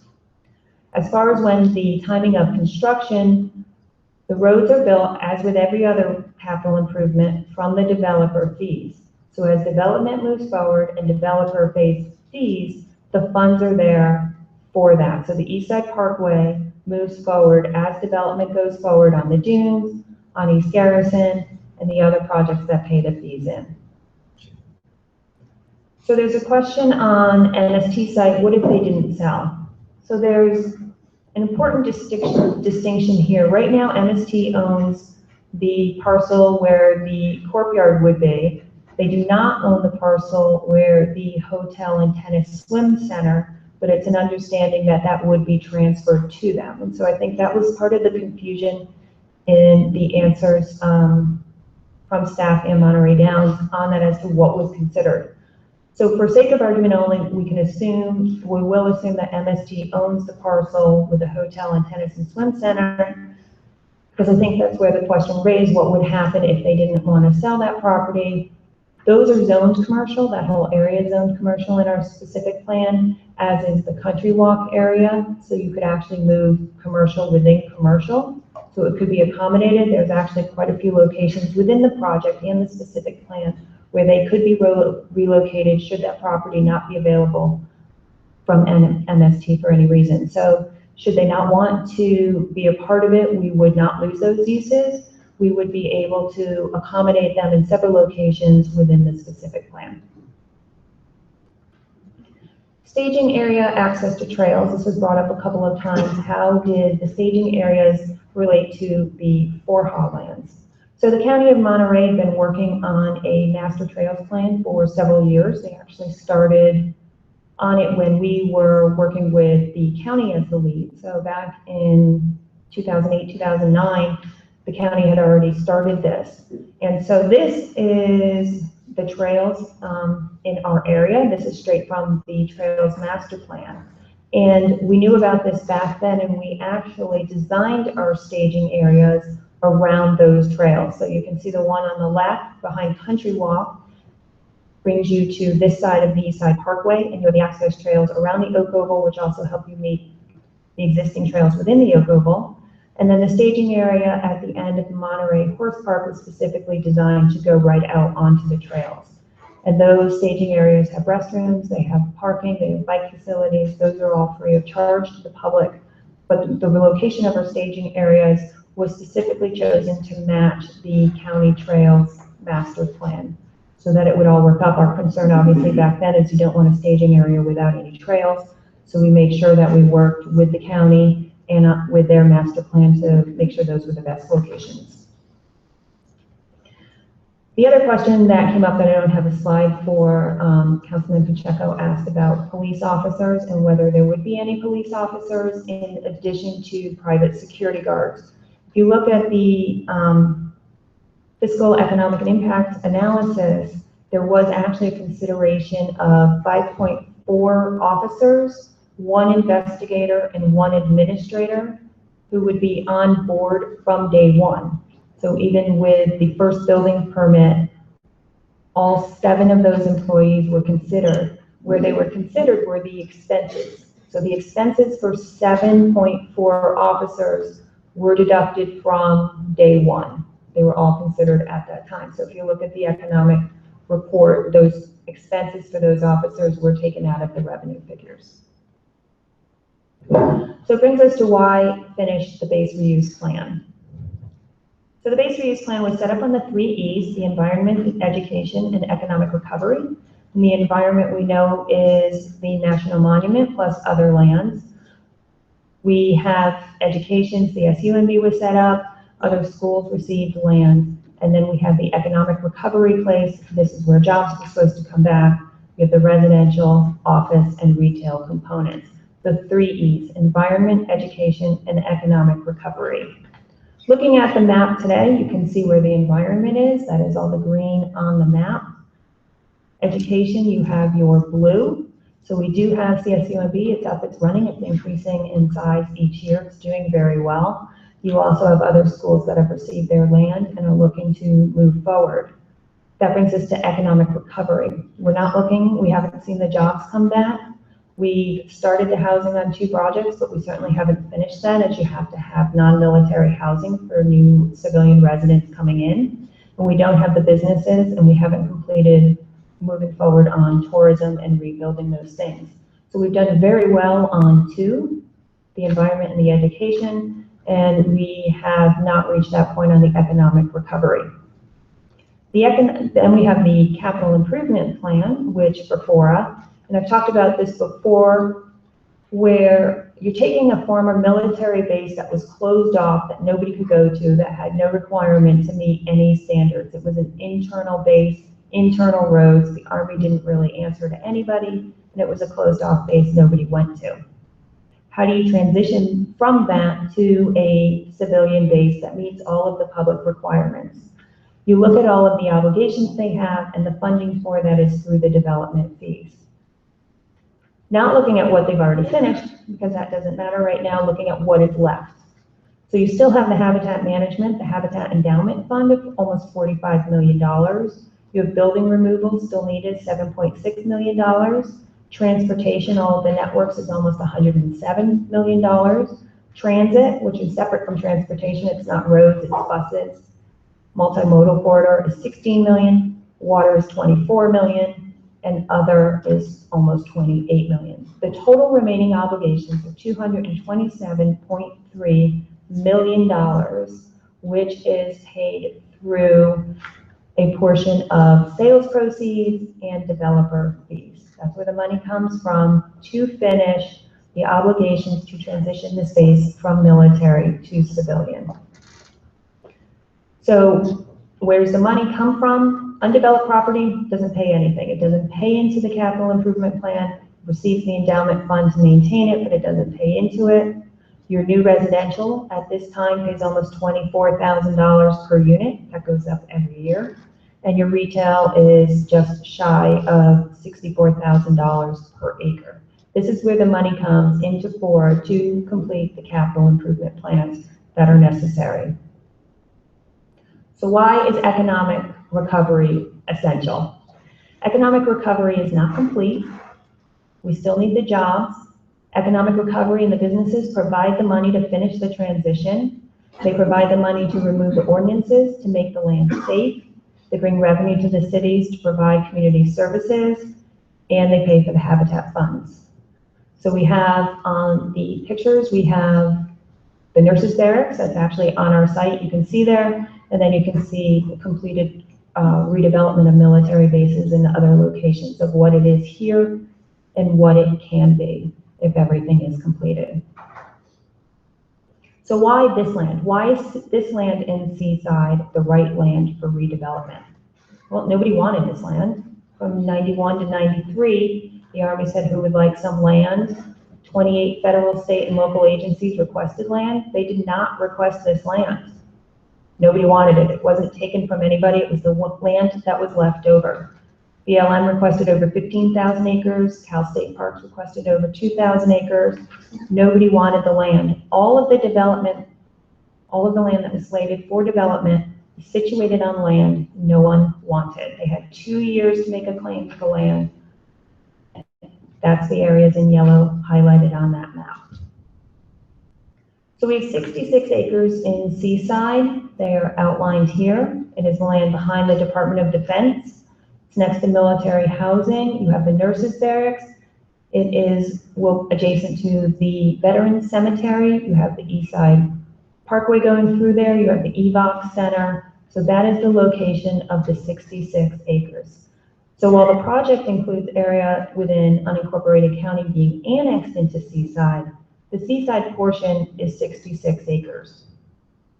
Looking at the project as a whole, the entire Monterey Downs, looking at the trees, you have on the bordered base 4,760 acres of oak trees. Of the 315 acres that are impacted by the project, it's only 6.6% of the oaks on the base. So it seems like a large number, but it's less than 7% of the oak trees on the base are being impacted by the project.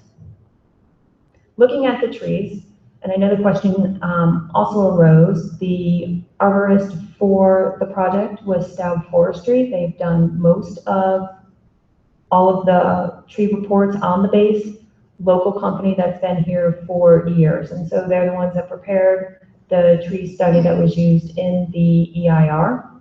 And so looking at the quality of trees, only 7% of the total trees are of good quality. They're either dead, poor, or fair, or 93% of those trees. 24% are in that preserve area, and the remainder of the trees are mitigated.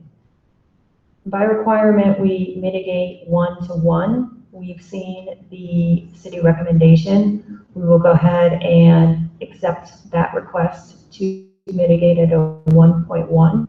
So we will go ahead and do that. So in fact, you will have after than you do now, and you have the new excellent quality trees that are monitored for no less than 8 years to ensure their viability. This land is not clean and it's not safe. As Forrest said, there are misleading information going around about the Parker Flats Trail access and what's known as the Happy Trails. This is not safe. There's unexploded ordinances on the land, and the public is not supposed to be in that area. To prove that it's not safe, we can actually look to just a year ago when the columbarium was being under construction at the cemetery, and they found last July a 40-millimeter projectile that had to be detonated on site, dangerous, immediately adjacent. You would have to assume that there are more of these types of materials on the base. That is why there is a secondary cleanup that is required of all areas on the base to ensure safety. So we would have to employ UXO construction support. There's actually quite a few. I will go into what is required to ensure the safety, but it should be known that whoever owns the site, whether it be a private developer or the city of Seaside, that owner has absolute and complete full responsibility for the site, for the liability, and for the costs of everything related to that land. So to ensure the land is safe, the owner has to do many things. They have to do inspections, reports, they have to monitor that land, they have to have personnel specifically trained, they have to go out every time there's a storm, they have to go under CERCLA, they have to have insurance, they have the liability, and that's what they go into place.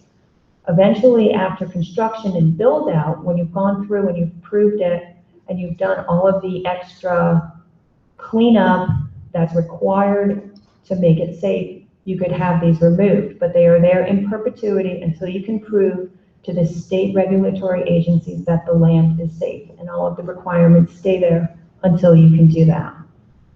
Those LUCIP costs, right now, FORA has only estimated those costs through 2037 because they assume the phase will be fully developed by then. You have unfunded costs of over $6 million for those LUCIP costs through 2017. Seaside would be responsible for its portion for any land that it has that is undeveloped, and it would be responsible in perpetuity. 2037 was only the estimate assuming all full build out, but if you don't have build out, that liability and that responsibility maintains in perpetuity.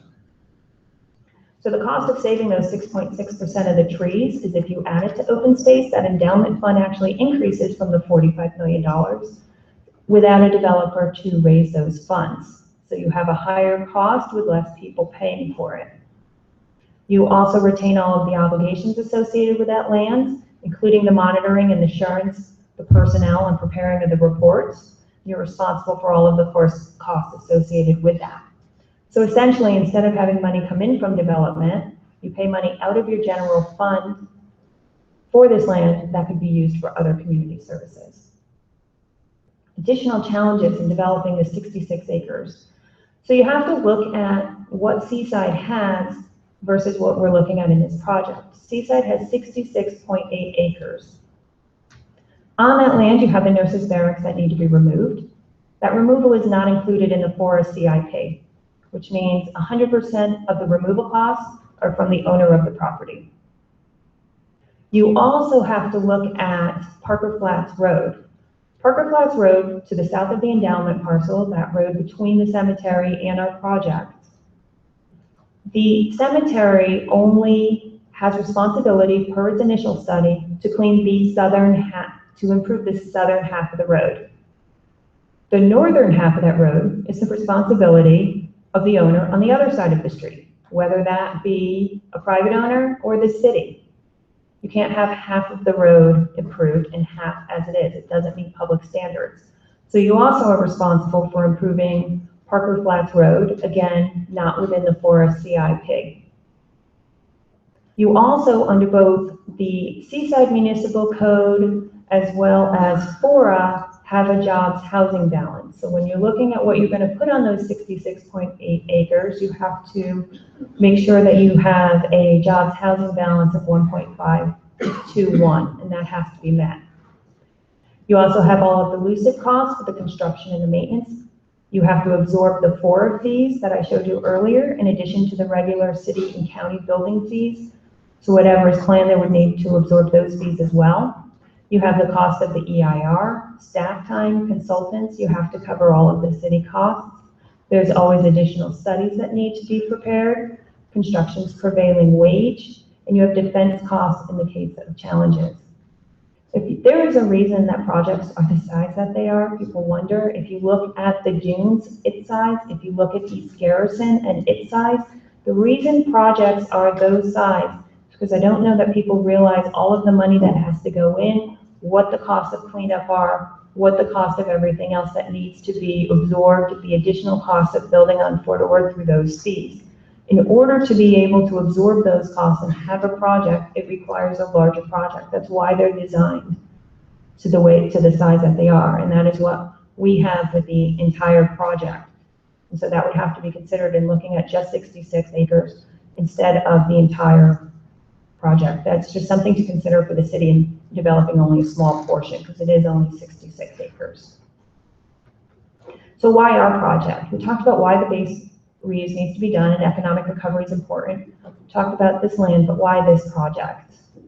In looking at our project, we designed it as a village concept. We have housing, jobs, we have active recreation, we have passive recreation. We exceed the jobs housing balance for both the city of Seaside and FORA. We create a variety of recreational options of tennis, swimming, equestrian, hiking, biking, and a family-friendly town center without cars. And we provide substantial revenue to the city in excess of those 66 acres. The portion that would be annexed from the county would not be available to city without the annexation and the completion of this project. So the revenue from everything outside the current city boundary would not be considered as revenue to the city of Seaside. So looking at the residential, there are a variety of housing choices. There's single-family residences, starting at 1,200 square feet up to 3,100 square feet. There are also apartments of 1 to 4 bedrooms. Of these, you're looking at 176 affordable housing units of your 20% of your for sale. That includes both sale and rental units, and it includes both apartments and single-family homes. So you will have a variety of housing options, both under the affordable requirement and the market. Of the affordable ones, 59 are very low, 59 are low, and 58 are moderate. So you have a 1/3 of each of the affordable units. Swim Center and the extended stay hotel. The hotel caters to business travelers, parents of students, guests. The hotel provides TOT revenue to the city, and the Tennis and Swim Center offers recreational and competitive sports to the community. And as you heard on October 6th, it's certainly something that's needed. One of the things that I wanted to add as a question that had come up under the Tennis Swim Center and the land that was being provided as part of this project versus construction of the entire center. When we started, redevelopment agencies existed, and it was always the hope that tax increment could be used to build it as a public one. Redevelopment agencies went away. But to do a project, as I said in the earlier slide, you still need to do an EIR, you still need to do all of the studies, you still need to make sure the zoning, you still have to clean it up and make it safe, and you still have to get infrastructure and everything there. So the idea that we're only providing land doesn't take into consideration everything that has to be done first to make that land ready for construction. It's not simply just a piece of dirt that's right there.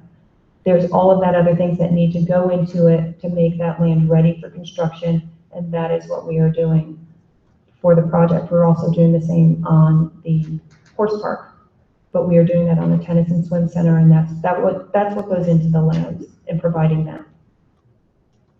Country Walk is centrally located, and it's a town center pedestrian only, as I said earlier. It includes outdoor cafes, shops, restaurants, farmers markets, boutique hotel over the shops. It's a mixed use project that has offices and commercial on a pedestrian only town center. On the indoor sports arena, it's a 6,500 seat arena that can be reconfigured for a variety of events. You have to look at it, some of your sporting events. Hockey takes up the entire floor area, so you would only have the seating at 5,000. Concerts always have floor seats. That's why you can get 6,500. So you're looking at that for reconfiguration to have all types of events as an indoor sports arena. On the equine training facility, we talked about this earlier. We've agreed to not have live racing on the project and simply have a training track, which would to train young horses, be able to read horses there. You could have all different things, even with a training facility. It's also still available for a lot of other uses throughout the year. So it creates more than 700 jobs, even as a training facility. It's about 300 less without the racing. And then you have the variety of other events. You can have fairs. We talked about the youth activity, the athletic fields on the infield, concerts outside with the grandstands for the people coming to the concerts. And so you still have the variety of events that would be held with the training facility. To the Monterey Horse Park, it's a 501c3. They are their own entity. They were formed in 2001, and they have been working on the project very diligently since then. There are 110 acres within the project, 11 arenas designed as a competition show park.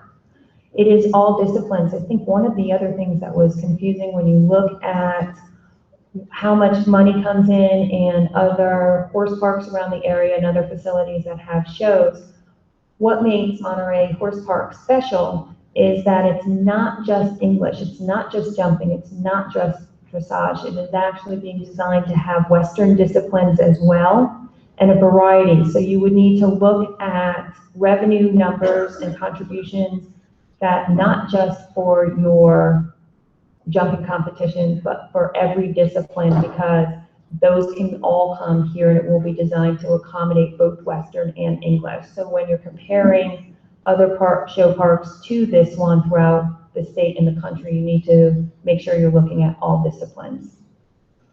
And again, they bring in the horses, riders, trainers, grooms, and families. They stay in the hotels, eat in the restaurants. They add to that. Tax base and the horse park will partner. We've heard from the CSUMB equestrian team in the past. They want to work on having educational aspects to it for vocational training, equine therapists, local youth organizations, and things that they can do.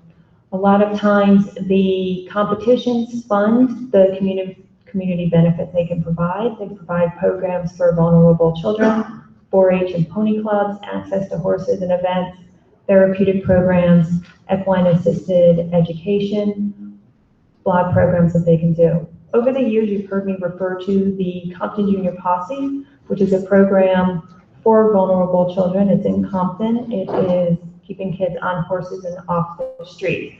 I actually have with me Maisha Akbar, who founded the Compton Junior Posse.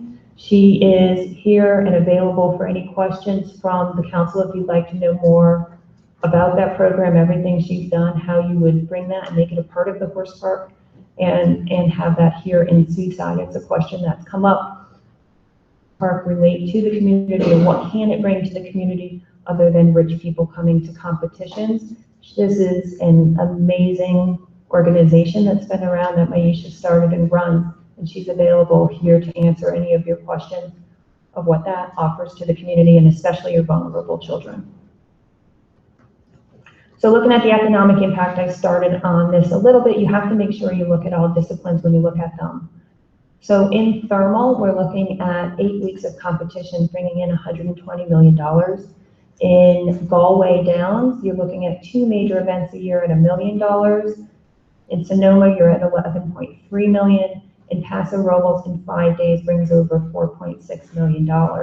Those are California. You can go past that and you see much higher numbers, much bigger ones. So you're looking at a very powerful economic impact from these horse shows, from the horse events, both not in just in revenues, but also in what they can provide in community benefits.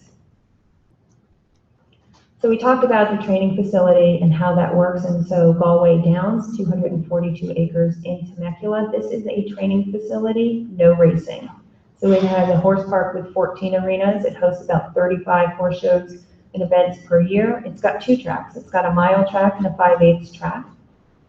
It actually just brought it in 15, found a need for it. So that is a recent need, and they are going ahead and they're actually doing more training and added that then. They have polo fields. They have 400 permanent stalls, 15 miles of trails. They have restaurants and event centers. They bring $1 million into the local economy. And so this is in Temecula. It's something that we would emulate here. I'd always showed you how it would work with Del Mar with the racing and how it was in an existing community. And so looking at a training facility to have something to compare without the racing, thought it was important to explain Galway Downs to you as well.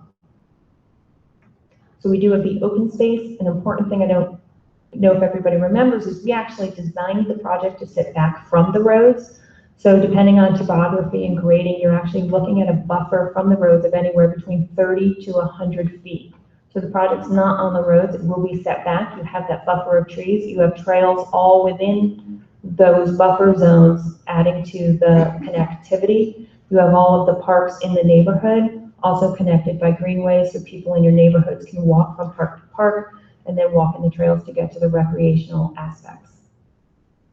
And so here's showing you where the trails are throughout the project, showing you the staging areas and how everything connects, can get you around to the various components in the project, as well as out to the county open space lands. Trails and staging areas, these have been designed to have a little bit of something for everyone. So you have restrooms, you have parking, you have a bike center, you have a dog barn, you have a horse tie-up, which is more of an open corral, and then you have a barn with individual stables. You have one near Country Walk. If people wanted to be a little bit more near the action, they could come have lunch, go out, or you have one, again, next to the horse park, right next to the open space. People could go right there, come in, have a restroom, go right out to the Fort Hotlands. The Veteran Cemetery. So what does the EIR do for the veteran cemetery? Why is it a part of our project? Other than the endowment fund is in our project, so under CEQA, we need to consider all parts of a project. So it is in our project with the endowment fund. What we also do is, in addition to the columbarium, which is really just phase 1 of the cemetery, which is fantastic, that just opened, but you also need to have in-ground burials, and that is phase 2 of the project. That would need an EIR. This would EIR for that. The state could then take the EIR and hopefully then use that instead of requiring the local veteran community to raise the funds for a new EIR. They would have a certified EIR that they'd be available to move forward on phase 2. The other thing is that the state portion of the cemetery includes the columbarium and the in-ground burials, but it does not include any of the ancillary parcels, which is a chapel, veterans hall, museum, and other buildings. Those ancillary parcels are not a part of the state project and therefore have zero funding for construction, environmental review, or other planning. In our EIR, we get all of the environmental review for that. They will be complete. And in our specific plan, they get properly zoned, and so they'll be ready to go. So the ancillary parcels never had funding. They were completely separate from the state one. And so we are getting all of that ready and the land ready for them. So we expand the recreational options in Seaside by providing land for festivals and fairs, sporting events, concerts, fields for children, tennis, swimming, activities. It gives you a lot of options right here in Seaside for residents of Seaside to come and have community events, family places to go to, just adding to the options right here in town. The educational opportunities, working with local colleges, especially in the animal sciences, but you have vocational training, you have part-time jobs for students, bring back the registered veterinary technician programs that have been dormant. So we have a lot of options in bringing in a new project that we can build those right into our facilities. Direct jobs, looking at the jobs, you have heard the fiscal economic and impact report. Your construction jobs that pay prevailing wage are over 1,100. There are 1,177. Construction is anywhere from a 10 to 15 year build out. You have estimated of 1,748 permanent jobs in office, hospitality, retail, and recreation. Those are non-equestrian jobs. Everybody's asked, what are your non-horse jobs? Well, you're looking at over 1,700 non-equestrian jobs on the project. And then you're looking at over 715 equestrian jobs on the project with a training facility and horse park only. So your direct jobs, and your direct jobs are the jobs on Monterey Downs, part of the project. You have a total of over 3,640 direct jobs in construction, equestrian, and non-equestrian fields. Those are direct jobs at Monterey Downs. The direct jobs actually also lead to other indirect and induced jobs and economic impact. Indirect jobs are jobs that are not directly on the project, but generated by businesses that supply goods and services to the component. So for example, you need lumber to build. So your indirect would be the lumber company that provides it.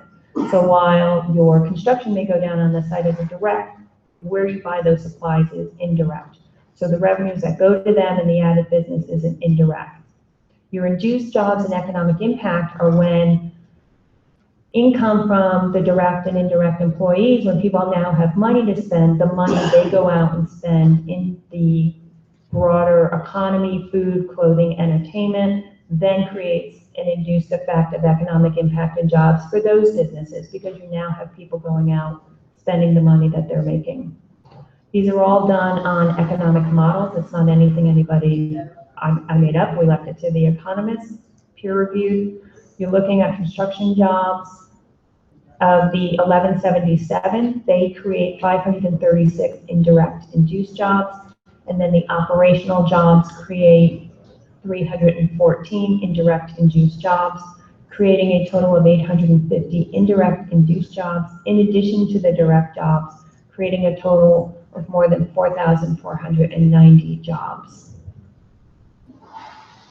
Looking at your regional benefits, so we pay in for fees $40 million, which is almost 20% of the remaining EIR mitigation obligations. So we bring in about $100 million in annual revenue, which was about 20% of what was lost when the base closed, of what the base brought in. We're actually replacing about 20% of that, and then we're paying 20% of the remaining mitigation obligations through those FORA fees.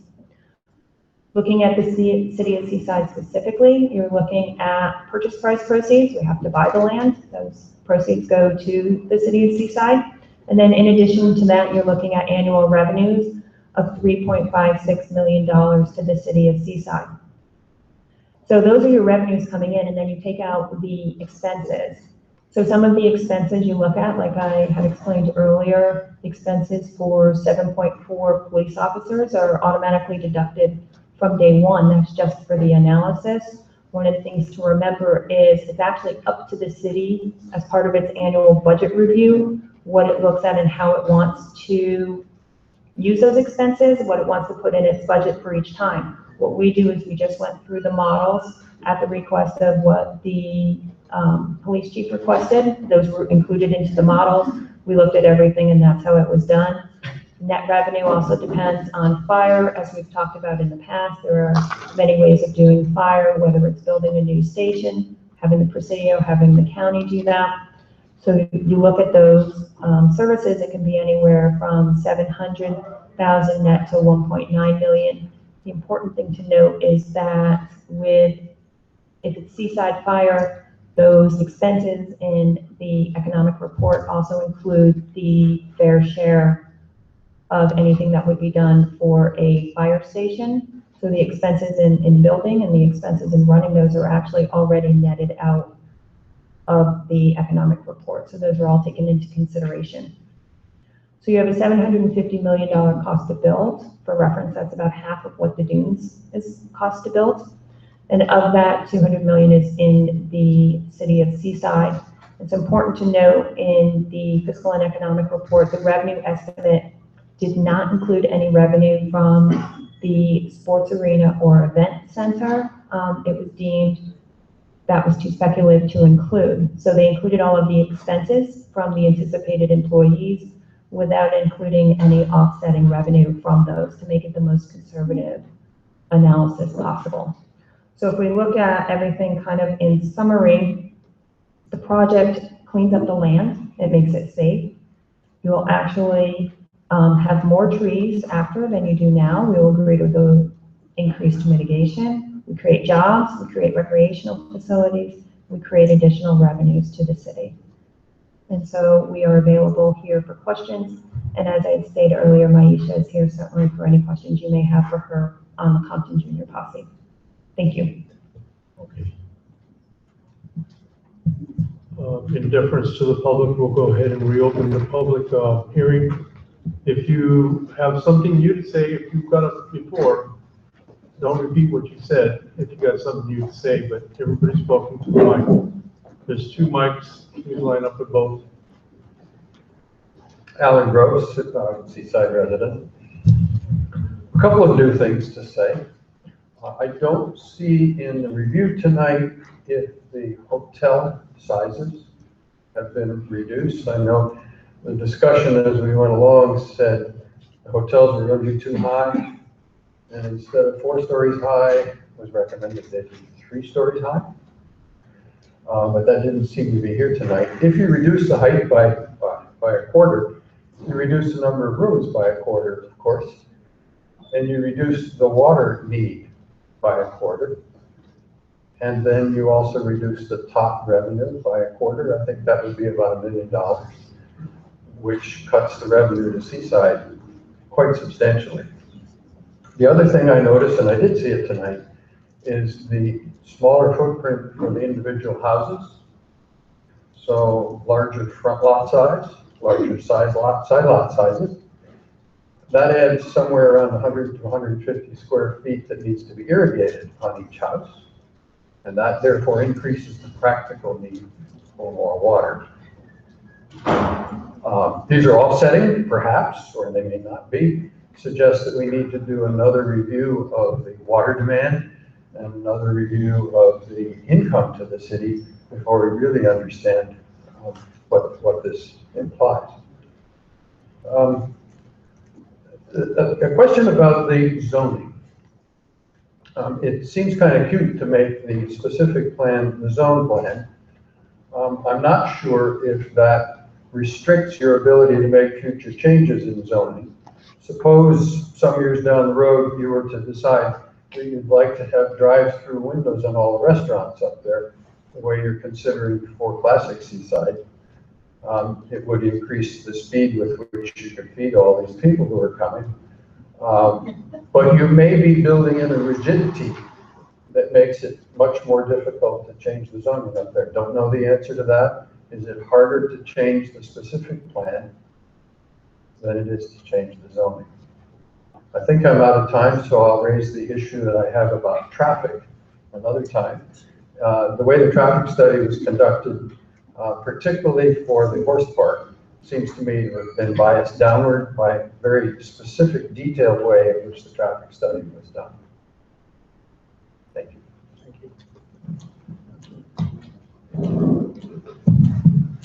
My name is Elizabeth Morey, and I'm here on behalf of the Thoroughbred Owners of California.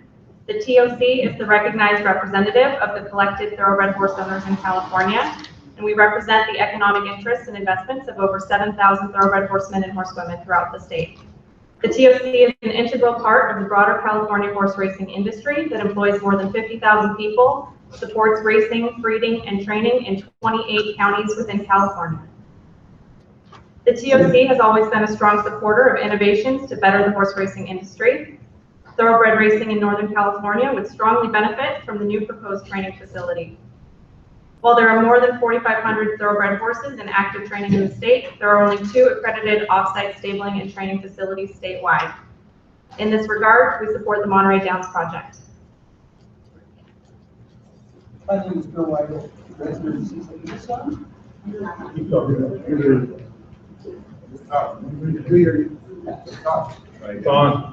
It's on? No. We hear you. You're not on. He's switching it up there, just. Talk, it's gonna work. Use the other mic.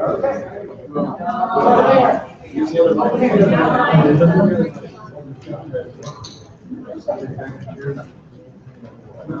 All right. Okay. Oh, my time hasn't started yet. The first thing I want to say is I hope that in the future, when you give presentations like this, you'll do 2 things. Reduce the light in the rooms so we can see them, and have your presenters use smaller print. You can't see this in the back of the room. You're straining. So they could be saying the moon's made of cheese, and we wouldn't know whether that's what's up there or not. Okay, but here's what I want to say. You have a handout for me, by the way. You have all stated in various forms of meetings that you believe strongly in putting Seaside and its citizens first. However, when it comes to the proposed Monterey Downs project, even the least observant of Seaside citizens and voters are aware that you're not listening. This has been going on for 5 or 6 years since the ENA first came up. Here is one undeniable fact that clearly establishes that the citizens of Seaside do not want Monterey Downs. The results of the District 4 vote for supervisor. In that election, Jane Parker, who opposes Monterey Downs, was pitted against Dennis Donahue, the candidate that 3 of you up there supported, and who clearly, publicly supported Monterey Downs. I have attached on this, you have a copy of it, well, I gave it to Leslie, so you should have a copy of it. You have precinct by precinct tally for you. Parker outvoted Donahue by a ratio of 2.1 to 1. This is throughout all of Seaside. We're not looking at Salinas or any other place. This is your city. This is clearly showing the citizens who you've been listening to up here don't want Monterey Downs. Listen to your citizens. Don't listen to people that are from out of here. Remember, you all said that you put the citizens first, but it feels to us like you're really ignoring us and putting us last.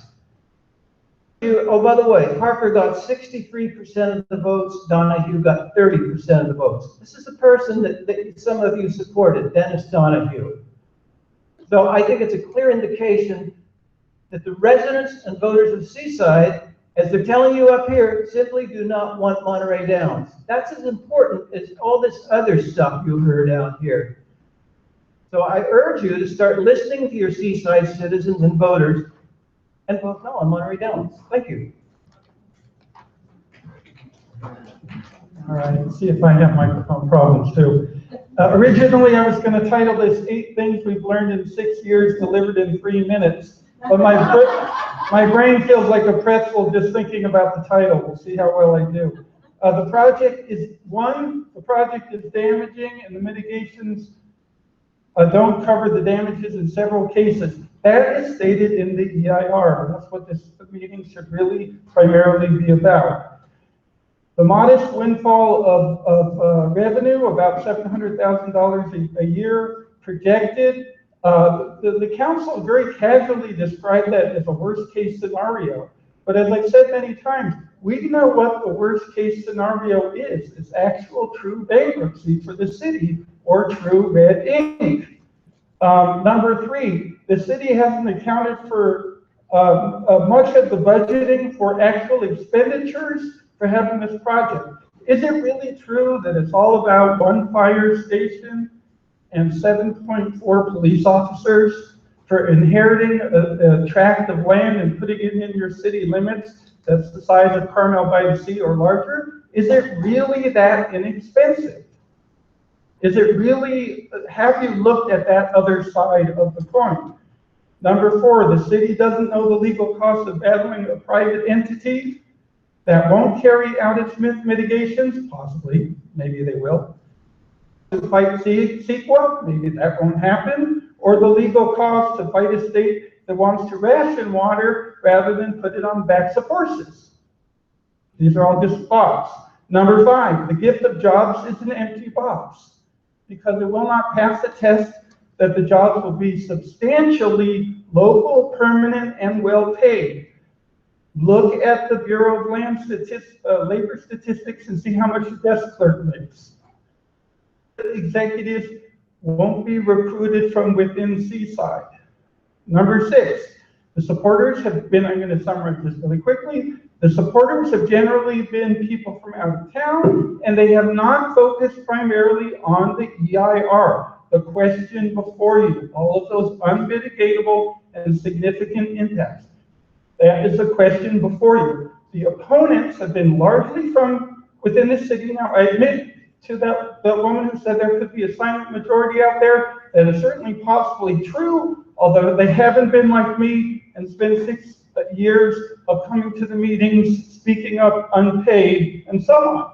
But maybe I could be wrong. I haven't done a final study. I forget what number I was on. Number 8, just as sure as the dilapidated, toxic four-door buildings will remain standing there, the only actual greenbelt four-door building you ever. Is that vision?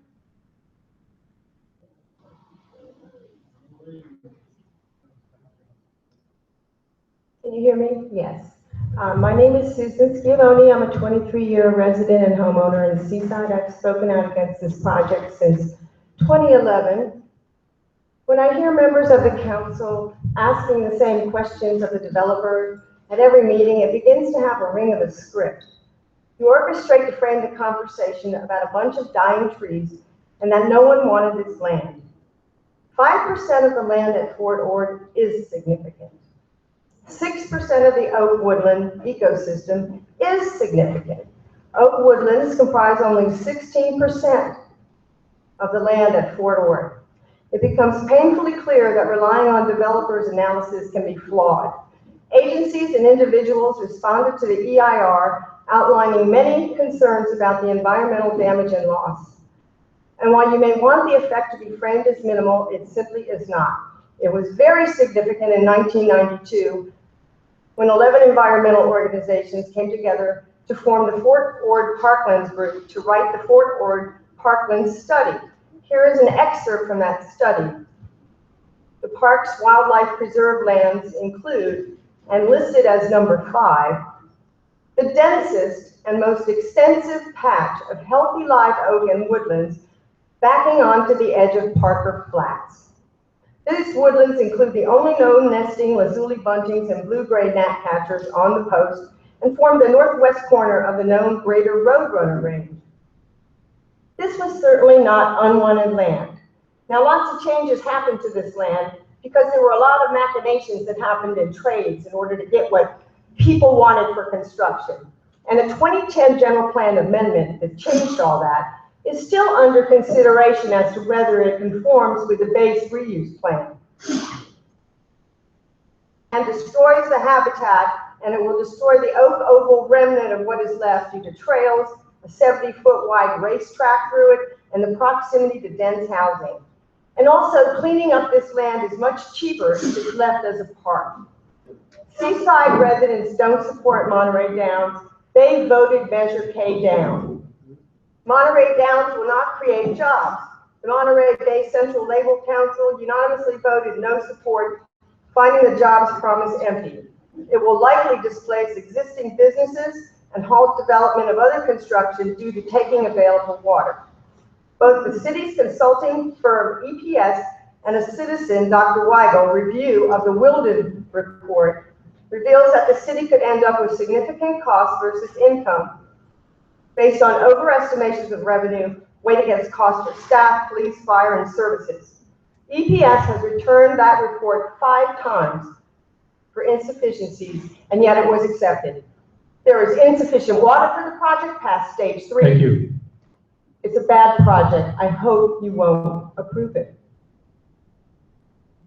Mr. Mayor, City Council, we do thank the planning staff and the developer for withdrawing the horse racing part from the project.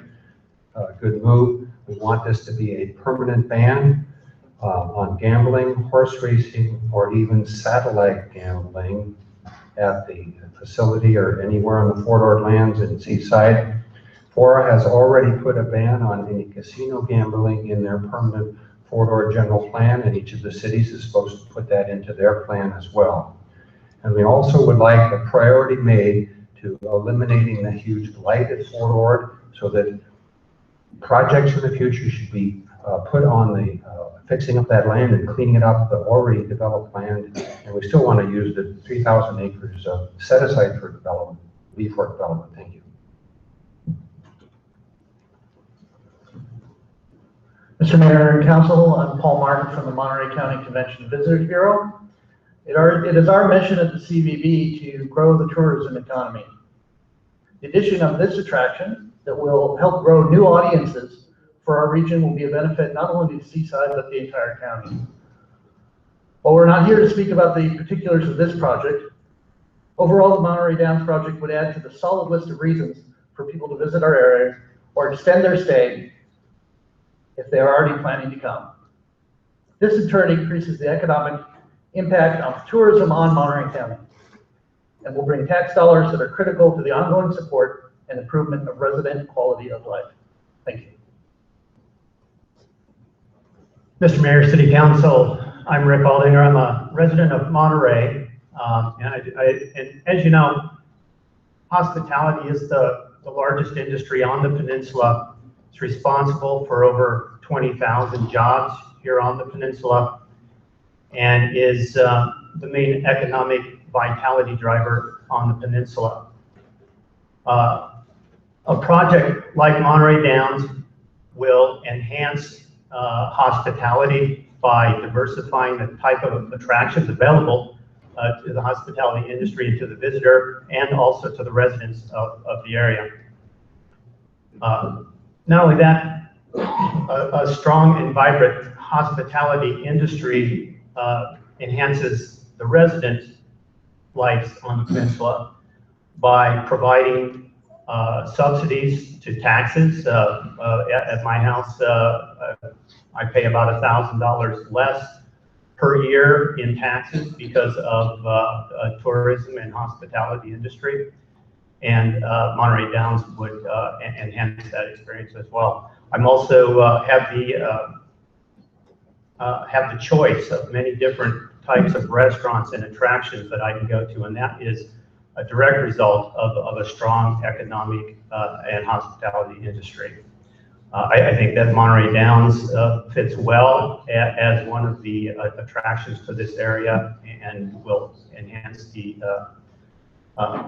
economic vibrancy of the entire peninsula and of Seaside. Good evening, thank you. My name is Stacy McGrady, longtime resident of Monterey County. I'm proud to say that I have presented here multiple times in the past. After 5 years, I think I'm pretty knowledgeable about the project. This evening, I would like to present on behalf of Ms. Laura Keister. She could not be here this evening. She says, thank you for the opportunity to address the council regarding Monterey Horse Park. I must apologize for not having read the EIR. I have specific reasons for this letter, which is to offer my support particularly for the use of veterans and for approval of the Monterey Horse Park.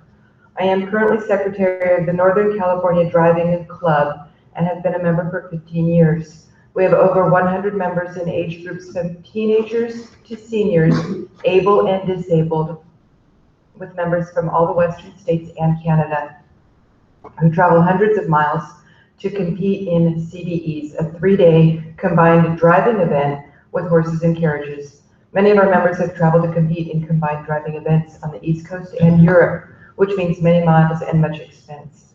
The purpose of our club is to promote the safe use of horses in harness for pleasure, recreation, and sport. Our horses range in size from miniatures to drafts in all breeds and compete as a single, pair, or team.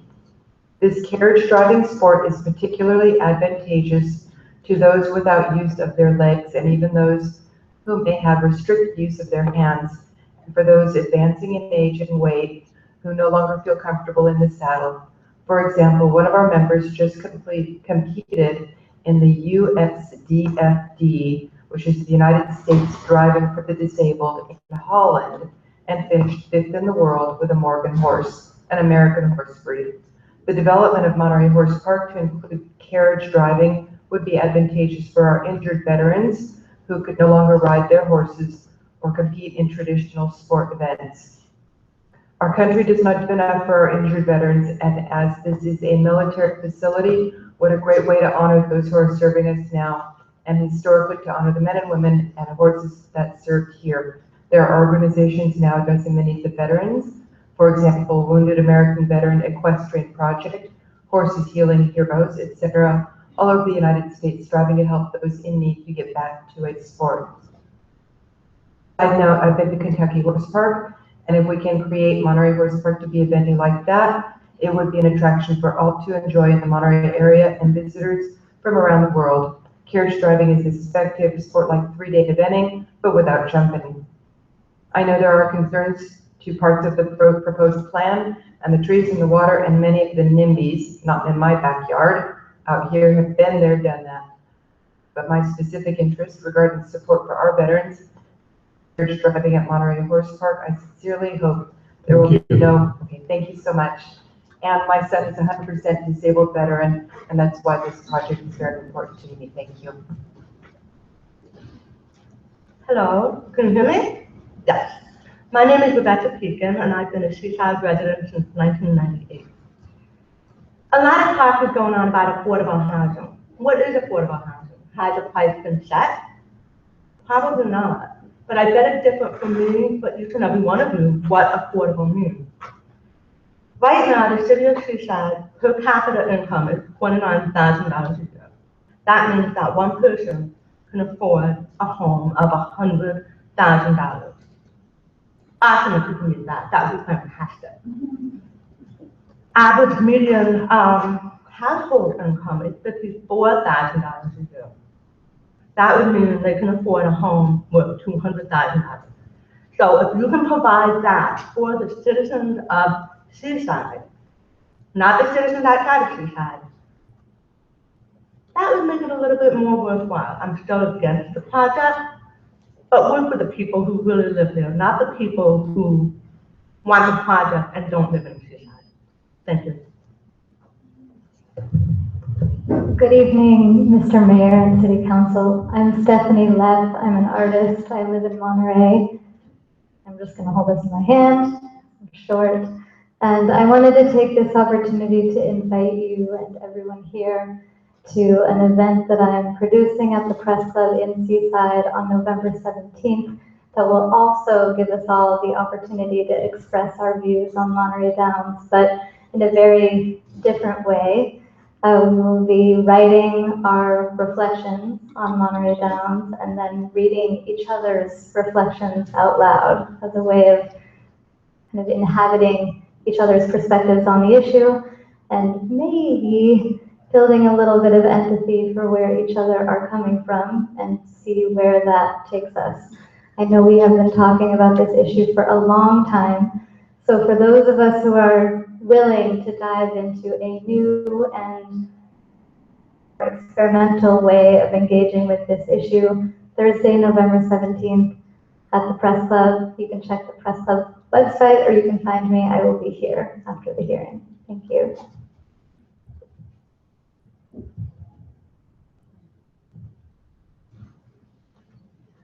Sue Hawthorne again, Seaside. I did speak earlier, but given the opportunity to rebut the developer, there's no way I'm going to turn that down. We do understand the historical reasons for the original alignment of the East Side Parkway, its current proposed alignment that in no way addresses or contradicts my statement at the last council meeting, which is that this East Side Parkway is not a significant mitigation for the horrendous traffic that this project would generate. It won't ease congestion on Canyon Del Rey in Seaside. East Side Parkway will increase congestion on Canyon Del Rey because you have to take Canyon Del Rey to get to the East Side Parkway. The East Side Parkway will not ease congestion on Highway 68 between Monterey and Salinas. The East Side Parkway will increase congestion on Highway 68 because you have to take Highway 68 to Canyon Del Rey to get to the East Side Parkway. And the East Side Parkway will not ease congestion on Reservation Road between Marina and Salinas. The East Side Parkway will increase congestion on Reservation Road because you have to take Reservation Road to get to the East Side Parkway.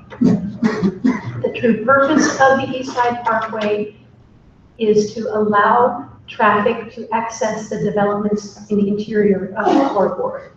The backups and traffic snarls that will happen on those highways I mentioned and Highway 1 as a result of visitors to this development, should it be approved, that mitigation will be beyond what's asked of the developer, and it will fall back on the cities of Monterey, Salinas, Marina. It's going to be their headache. It's a serious problem. It is spelled out clearly in the EIR, which again is why we're here. And the only reason we're here is to review the EIR and consider the serious problems that it points out.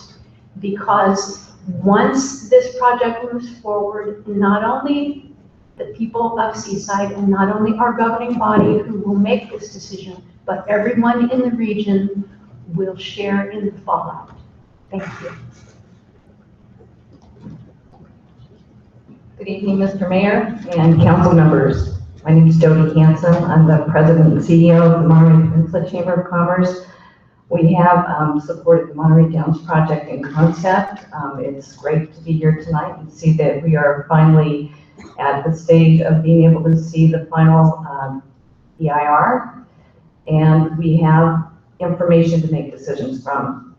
I did want to respond to one of the other people's comments, and I think this is, I've gone to all these meetings for years and years and years as well, and I'll say that not having the young people here from Seaside who are of color, they're not being represented, and I do continually see our environmentalists who tend to have incomes have time to come out tonight. They aren't working family, working with families. These people basically, the people who aren't here tonight are the ones with families. They're the ones who are working 2 or 3 jobs to keep things going.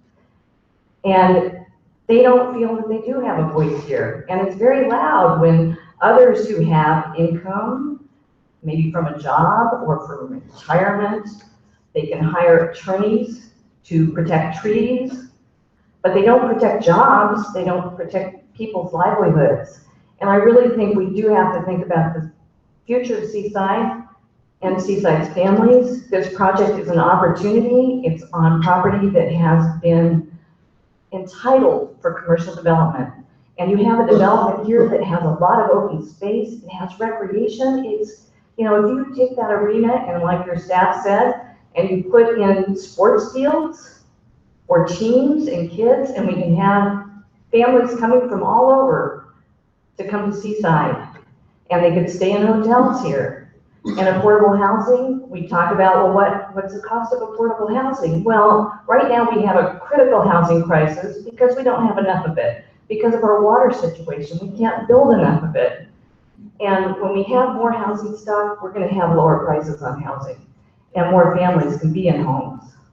And they can rent if they can't buy, and they'll be more affordable. So this is why I think that this project's important. And I urge you right now to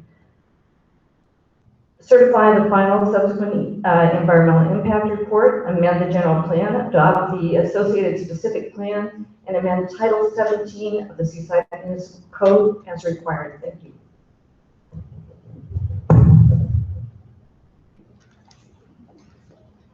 Good evening, council members. My name is Alicia Iverson. I'm a Seaside resident and a graduate student at Cal State Monterey Bay in wildlife biology. I have 2 major concerns about this development. First, the specific plan for Monterey Downs development would need to go to the Fort Ord Reuse Authority to make sure it is consistent with the base reuse plan. In July of this year, the U.S. Fish and Wildlife Service notified FORA that their base reuse plan cannot include Fort Ord National Monument in their plan for managing the 21 endangered species identified in the former Fort Ord. It is now possible to infer that this development proposal is on a collision course with the Federal Endangered Species Act. Second, water usage of water that does not exist for this project. The entire city of Seaside uses 500 acre-feet per year, whereby Monterey Downs would use over 800. I don't see how this could be justified. Those are my 2 main concerns. Thank you very much for your time. So I hope I can say something else. I've already said something, very understand. I didn't get the bench. I kind of forgot to say something. But anyway, I just want to say that one of the reasons that I feel we need to hear from more of the people who are the true majority in Seaside is because this project is causing a lot of divide, of course. I don't agree with the Monterey Downs project, so I don't want anybody to think I do. However, the division is coming from a lot of people that are privileged. So sorry to say that, but it's true. And that can afford to stand up against this, but that will seem like they would stand up against it irregardless to what the majority has to say. And, I'm one person, if I don't agree with something, I'm a parent. I raised 9 kids, all of them are grown. I may not look as old as I am, thank you very much, yes I am. And so what I want to say is that I'm a person, I may not agree with everything that my children want, say, or do. But if that's what they want, and if some kind of way I can work it out and make it happen, then that is okay with me as a parent sometimes, not all the time. So what I want to say that is this thing right here with so many people of creating, to me, it's creating a racial divide. More than I would like to see, just be honest. And then the other thing is that it's also causing division and social isolation. Now, I live here, so I know that. I deal with folks, so I know that, okay? And so let's just keep it real, y'all. We need to get Seaside out here talking, not a piece of it.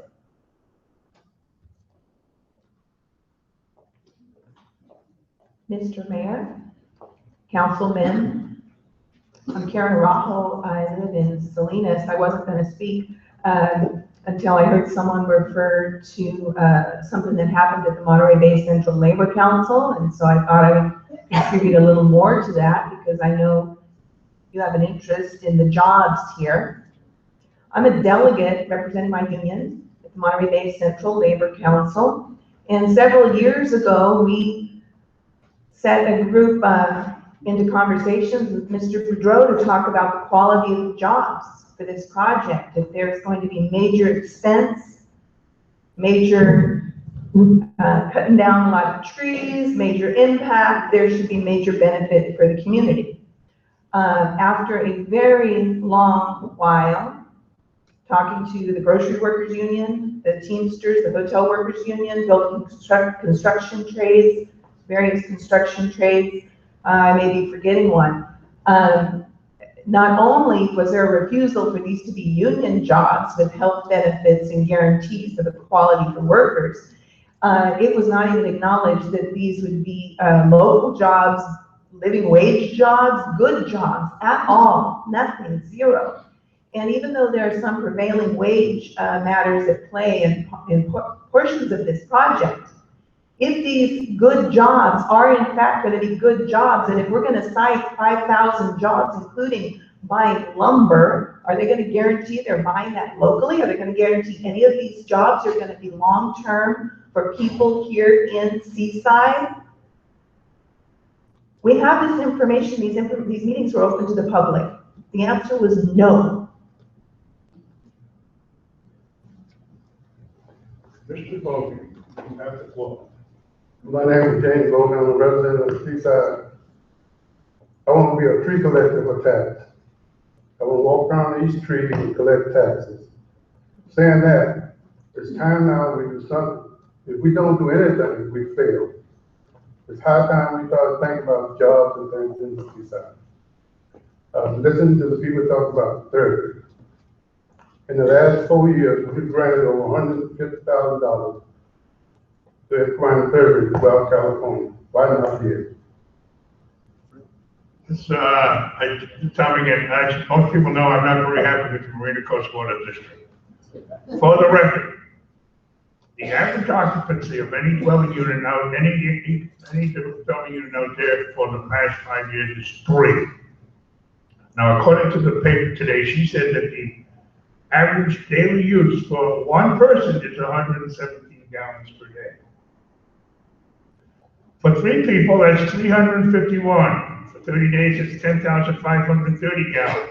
In a 12-month period, it will be 126,363 gallons, which happens to be almost 40% of an acre foot, which is 325,000 plus miles cubed. However, the irony of it is,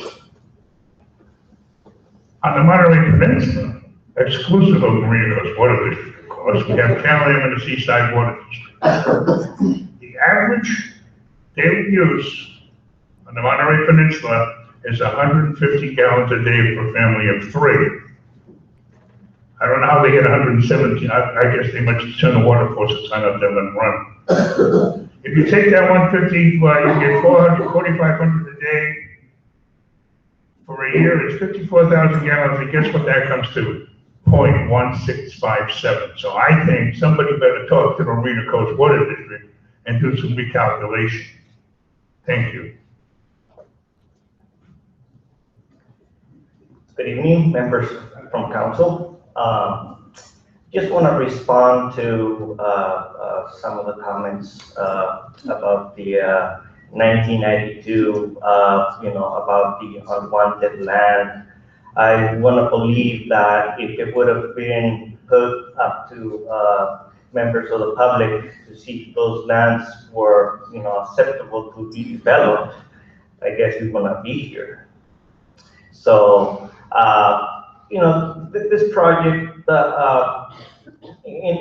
it's just a scam. It's just business, they're gonna tell you whatever you wanna listen to. So, if people that, from the Chamber of Commerce said that they're gonna bring businesses, what's stopping people to do business right now? I mean, it's not stopping me if I wanna open a business. So, these people have the opportunity now, that having repeated format of the swimming pool, that, Olympic-sized swimming pool, with all of these resources that we already have, it's just, again, you're gonna take a little bit, from, Monterey, maybe a little bit from Marina that has, all of those resources. Why don't we cite how much money are those resources bringing now? Why don't we just change the format and bring something new, something different? Why don't we bring a different business? Why don't we, focus more in the ecotourism? You guys want to bring the Olympic equestrian, center. Why don't we bring the Xterra Games? Why don't we bring the Ironman? Why don't we bring, all of these, outdoor activities, and keep using, why don't we use Seaside, to gain this revenue now that we have. Yeah, okay, so now, responding to, there's these other programs for, bringing, kids to, ride horses. Well, why don't we look at these other programs that actually, are benefiting, not from, this just program to, that is going to cost so much money just to develop, a whole horse, park. So this is what would look good, and, I would visualize myself even supported in that business. Having, a nice, a botanical garden, having a, detaching the veteran cemetery, from this project, giving them what they want, and Thank you. Thank you. Steve Salinas again. And just a quick thing about the housing. Why not tear down the barracks at Fort Ord and use that area for housing? There's already infrastructure that's already there. You wouldn't have to destroy the environment for it. Maybe it would not be exactly the city limits of Seaside, but the objective is to find housing for people that need housing. That would be a really good place to look. And like I say, the infrastructure is already there, so we wouldn't have to destroy the environment. So please look into tearing down the barracks at Fort Ord, maybe the officers' quarters and that stuff over there, and maybe we can find housing there. Thank you. Good evening, my name is Dawn Poston. Typically, I'm here to speak for the horse park, Monterey Horse Park, but tonight I would like to speak in support of all three projects. I'd like to say a few things about Monterey Downs. Monterey Downs has been a very good friend to the veterans. Monterey Downs has been a good friend to the Monterey Horse Park. They've been actively pursuing this project for 6 years, paying millions of dollars in fees to the city of Seaside and to the county. That land was designated for development in the base reuse plan. I've heard at least one of you say after public comment that that land will be developed either by Monterey Downs or some other developer. Well, if not Monterey Downs, then who? It was out to bid for 2 years with no bids until Monterey Downs came along. If another developer, what do developers do? They build houses, they build commercial buildings, they build hotels, they develop. If they do the same thing, how would another developer be different from or better than a project that is devoting time, money, and energy right here in Seaside? There wouldn't be. And after all of the time and money that this developer has put into this project, what other developer would come into town and want to do something here? For anyone to develop that land, the issues will be the same. Seaside needs economic revitalization. The opposition does not want Parker Flats to be developed. You know that you can't exchange Parker Flats for other land in Port Orford because there's no other land available. All of Port Orford is allocated. You know that without developer fees, the blight will be there forever. You can't simply tear those blighted buildings down, as the previous gentleman said, and build there. Somebody has to pay to take those buildings down. Further, Monterey Downs costs Seaside nothing. I hope that point will be made tonight. These are not public funds. These are the developer funds. And the costs in not developing the lands are staggering. How could you justify putting Seaside in that position? The answer is obvious and compelling. You must certify the EIR and get on with it. Because you want development on that land and you have a developer who has worked with the city every step of the way, accommodating the city's needs and requests as we see the accommodations this evening. Because a horse park is part of the base reuse plan and has had dedicated volunteers working toward project approval for over 15 years. And most importantly, as you heard, because the certified EIR will clear the path for the veterans to build the remaining 5 phases of the Veterans Cemetery, and the monies from the sale of that endowment parcel will ensure that those who have served our country well will rest in peace into eternity. I urge you to certify the EIR. Thank you. Good evening, council. Thank you for the time, Mayor and council, for letting us speak to this. My name is Bill Life. I'm a resident of Monterey County, and I enjoy Seaside very much. I've been a neighbor, lifetime neighbor of Seaside, living on the south side of the port, over in unincorporated Salinas and the Toro Park and Corral areas.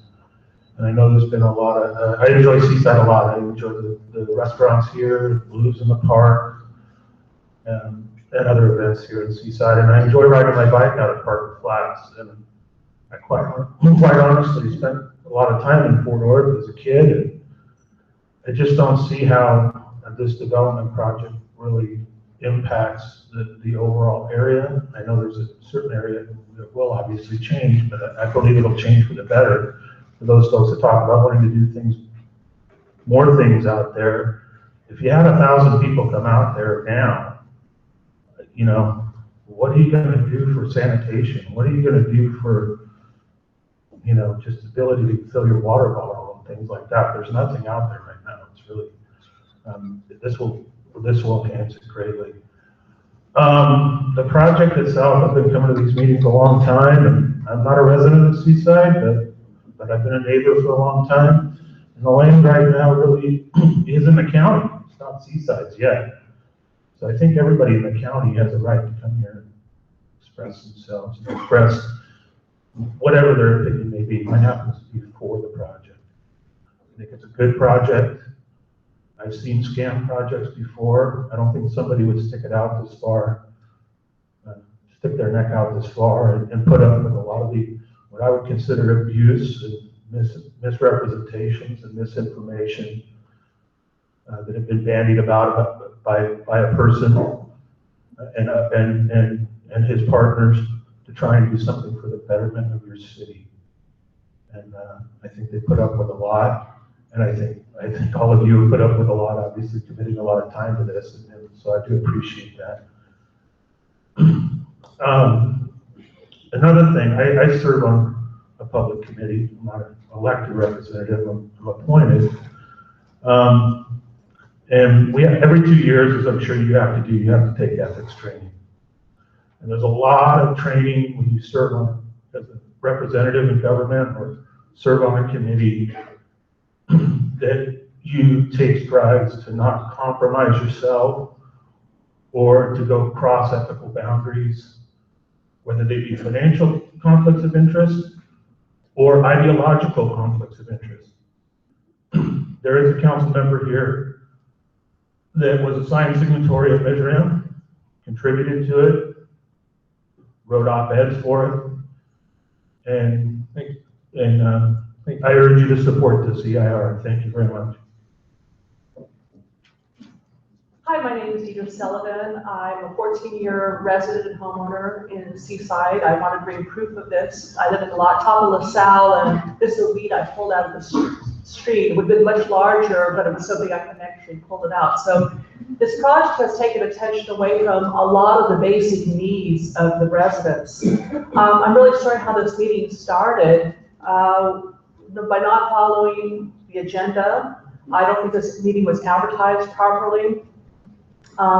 Basically, as a Seaside resident, it was disrespectful in how we got this going. This meeting was not on the Seaside calendar, that's on the website. In terms of large projects, I think we should all consider Laguna Seca and all the financial problems that Laguna Seca is having. Just because you build it doesn't mean they will come. Large spectator sports are not what they used to be. And realize we have a big facility with a big name that's having huge financial problems in the county.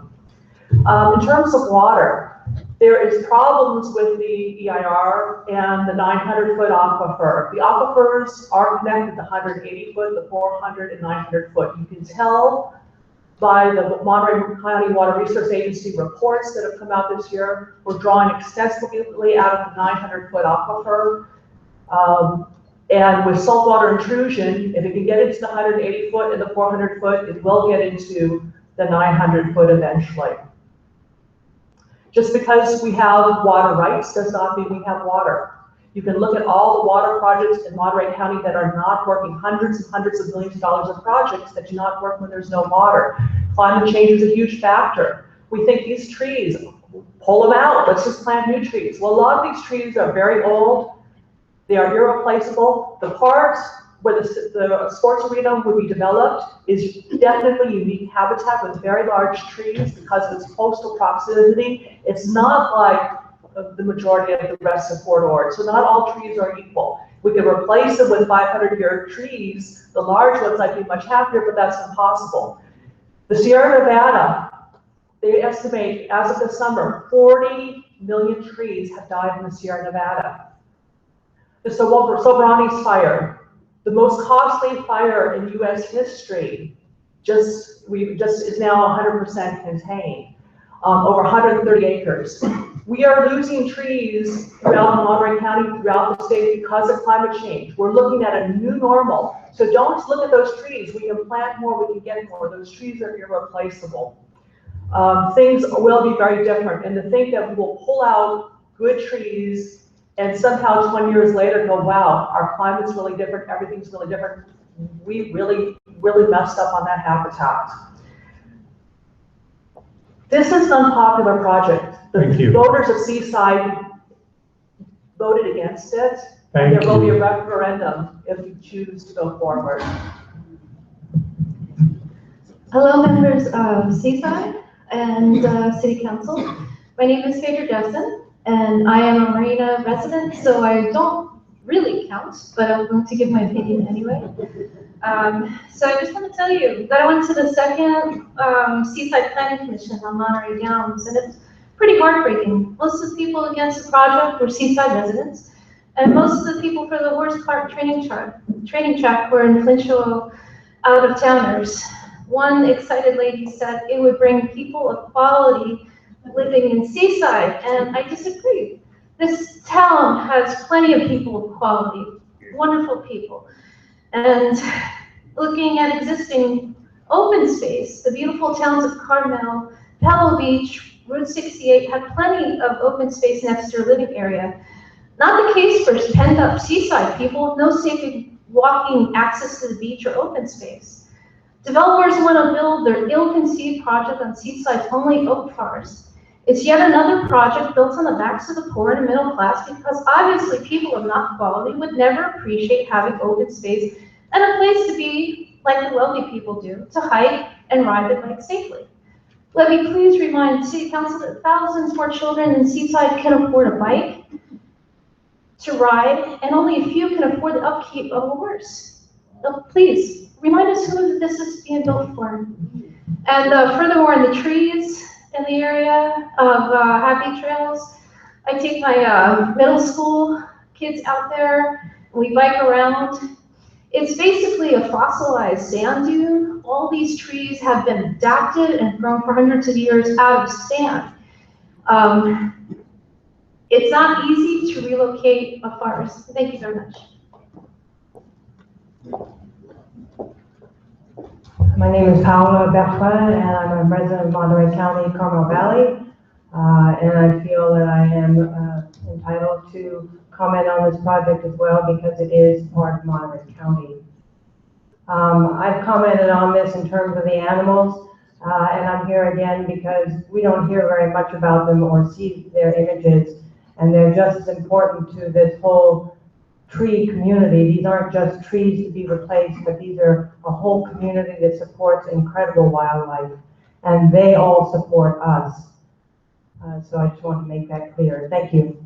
And there's also copies of this for each one of you. Thank you. Good evening, Mayor, City Council. My name is Ray Andrews. I've been in the city here for over 50 years. I came here in 1963 when things were different. But actually, I'd like to tell all those people that are against this project, we need streets. Will anybody donate $1,000 a week to help pay for the streets that we need? All those people, all these trees gone, will you come in and donate, save the trees? How about donating $100 a week or so to help the city take care of our streets? We need jobs. In the city of Seaside, we don't have any clothing stores, any shoe stores, we don't have no theaters to go to, we have very little recreation. And so the money that's actually coming into the city right now is just barely keeping us above the floor. We need this project. And the people that against this project, what would you want to put out there? Come up with an idea to how we can do something, and then we'll go from there. Just don't shoot down the project because you don't like it. Talk about the horses.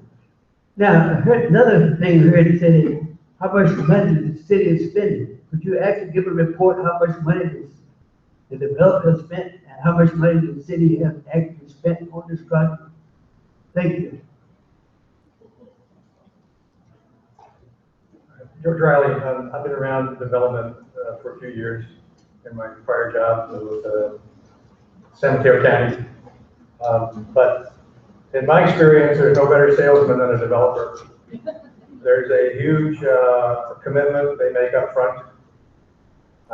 They are convinced that they have something that you want. You know it's something that they want.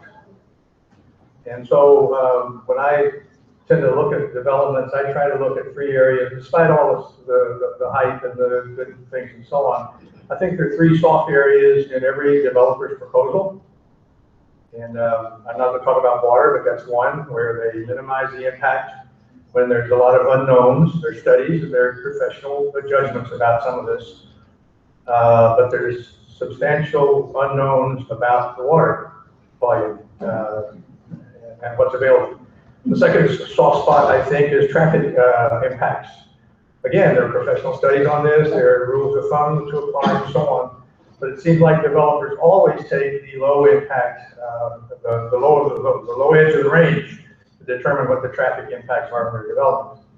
And that's all for the sales pitch. It's all to close the deal. Close the deal. But the third area that I was noticing here, and I just kind of picked it up tonight, was on indirect employment multiplier, where they say X number of jobs is going to be provided for construction, X number of jobs, Y jobs are going to be provided not related to construction. And then they have a multiplier effect to it, and there are studies about this and formulas related to it. And the typical developer takes the high side on that. Because what they're trying to convince you of is that there are more jobs really possible in this project than we can actually know, but we can project. So the 3 soft areas, I think, you've heard a lot about the water, you've heard some about transportation. I just offer this third one, where indirect employment multiplier is often used to expand the number of potential jobs in order to make it a sales pitch. That's my contribution. Hi, good evening, Seaside Council. My name is Jan Schreiner. I do serve on the Marina Coast Water District Board, but I'm here as a resident of Marina. I'm not authorized by the board to make these comments. I recently went to a economic justice and local investing meeting that Timothy Barrett, City Councilman of Monterey, put together. It was quite interesting, and there are a lot of new terms and new laws coming about right now for local investors. One of the terms that was introduced to me was called wasteful transformation, where you take the value of a habitat, a value of land, and you look at projects and what value the community might get out of them, and you make that comparison to see if it's actually going to be a useful transformation or a wasteful transformation. And in that formula, you don't count the amount of value that the person who exploited the property takes away from the community. That's a subtraction. It's not part of it. And I see this proposal as being in that vein. The fiscal neutrality that I'm reading, it may occur after phase 6. You know, 6 phases, when you have water for 3, it sounds like it's going to be a losing proposition for your city. Observing the rate of build out for the projects that have already been entitled in Marina, they're a financial burden to the city. They were approved during 2003 to 2005. The building is still sluggish. It's a burden of 2,200 homes that are already entitled. If there's truly a market, those homes would be being built right now. If there was truly a market, 2,200 homes that are already entitled would be built. The spirit of CEQA is to consider the project in totality and compare the project to other alternatives. The term wasteful transformation and the potential formula and analysis may show an economic value for a proponent, but not for the rest of the community, not for the entire region. They mentioned an assumption prior to seeking approval is the $6 million that FORA would pass along as part of the water augmentation. Think about that $6 million. If you can get that ahead of time as part of the developer's fees, maybe you could approve it. You don't have to approve first on that assumption. They still owe, you can look in the agenda packet for Monday night, they still owe the water district $10,000. That's a burden on our community. So think about what is happening in Marina and both know. Thank you.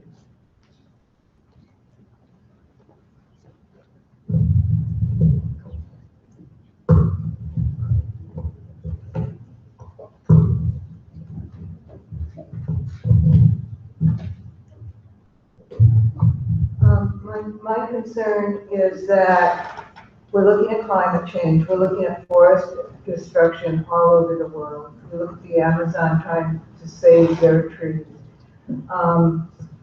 We have 900 acres within our city limits that can be developed, and they have less environmental impact, those 900 acres. It seems to me that we would want to build closer to our central part of our city, where we can expand our infrastructure and slowly expand our city.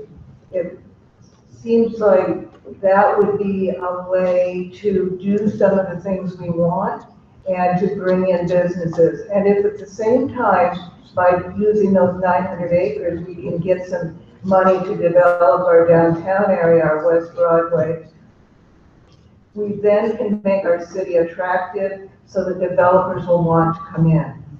Developers want to be where people, in an area where families feel safe and secure. They want to be in an area that's attractive.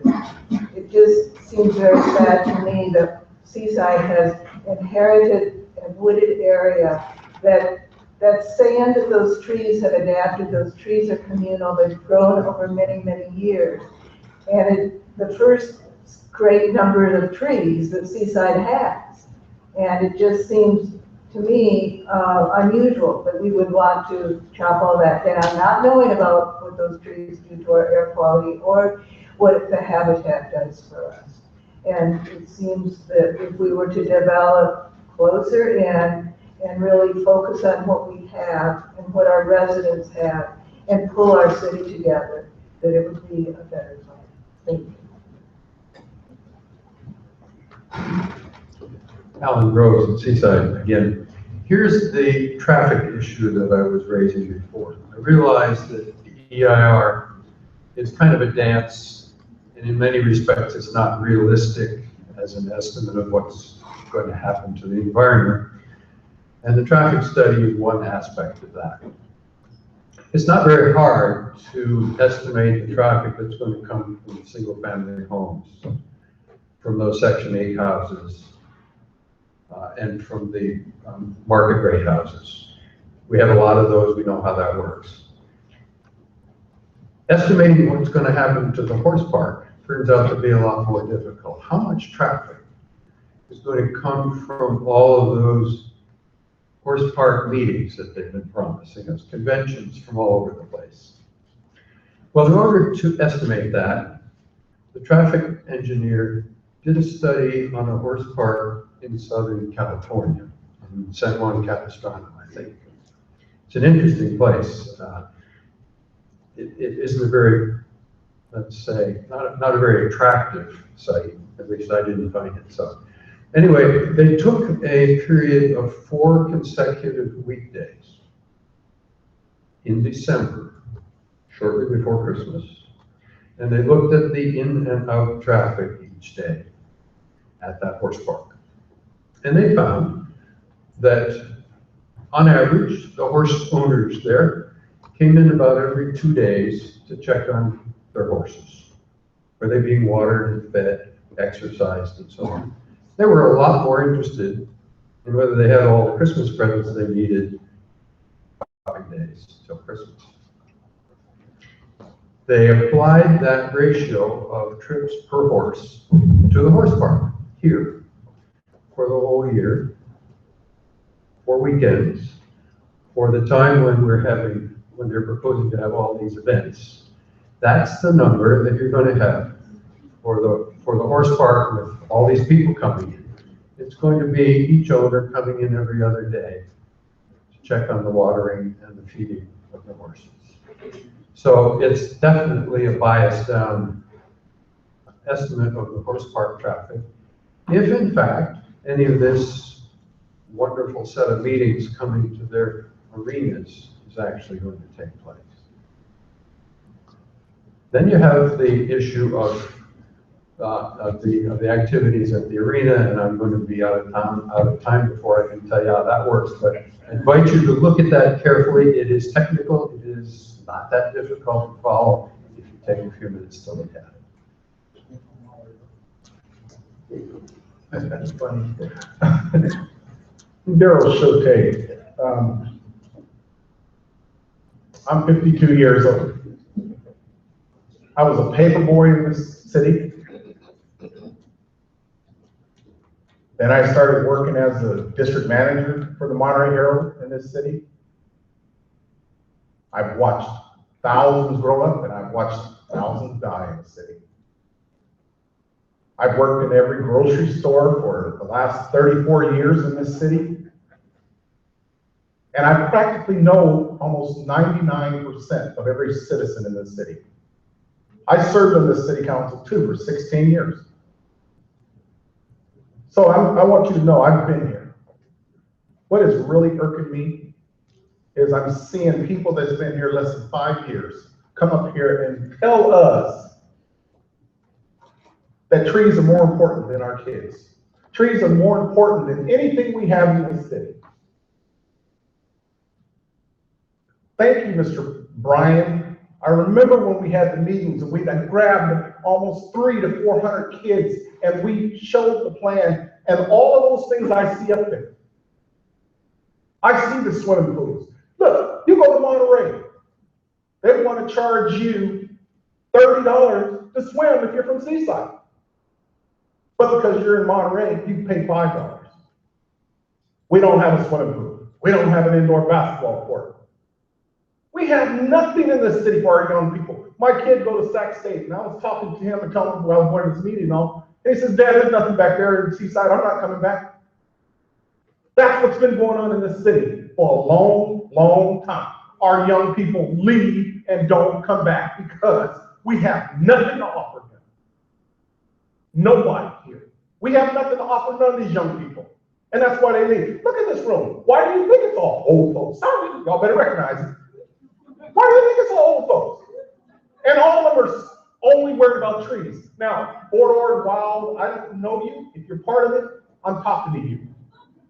I attended all of the forum meetings, all of the Fort Ord things, and I watched Fort Ord Wild agree. They agreed on the final base reuse plan. Now I'm seeing on Fort Ord Wild come up here and say, yeah, well, we know we approved the base reuse plan, but we're not approving everybody's project. Why do you always want to stop Seaside from doing something? Every time we do something, people come out and want to stop Seaside. You ain't do nothing to Marina. You ain't do nothing to Monterey. But you ain't helping us supply nothing for our young people to stay here and live. Housing and all that stuff is important to all of us. This is frustrating because you know what? It only happens to Seaside. Now, thank you. No, thank you. You're welcome. I'm sorry, and I hate to be upset, but 2 years left,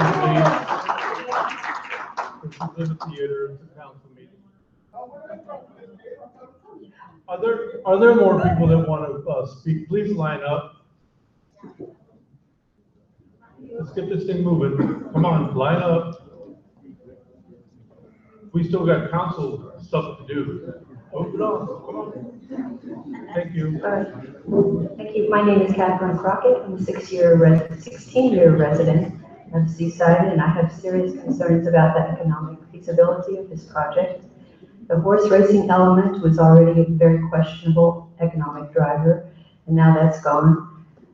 The Wilton fiscal and economic impact analysis deems horse tracking an integral part of the economic justification, representing 40% of the jobs and the primary attraction that would generate hotel revenues, taxes. The Wilton report also indicates that without horse racing, the project would be a fiscal loss for Seaside.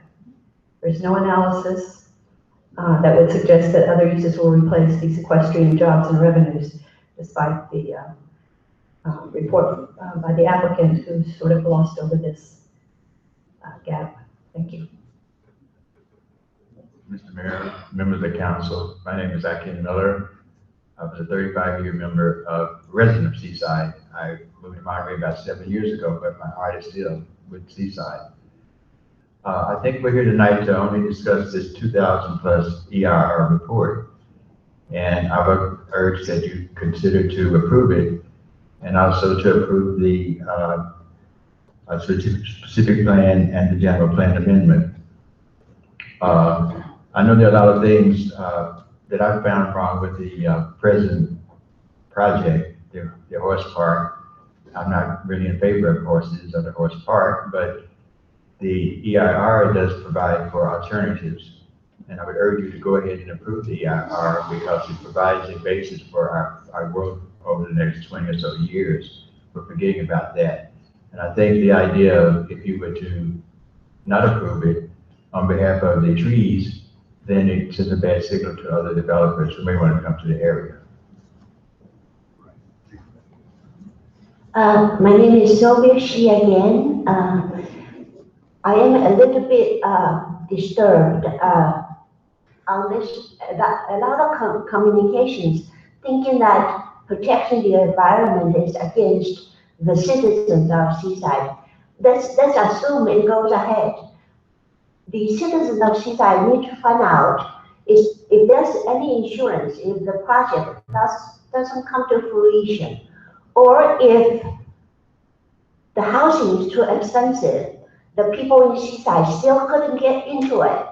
The sports, the swimming pool might cost $30, not $5. And we would end up with a lot of traffic situation on the road and we couldn't get to it. So think about it. Does it really, if the project go ahead, will it benefit the poor people? As you are saying that there's a lot of retired rich people who have time to come here to protect the trees. Would those people that you are thinking about, you are part of, get benefited from the project? Protecting the trees is protecting our water and our air we breathe. It protects everybody, not just we, the retired people. Thank you.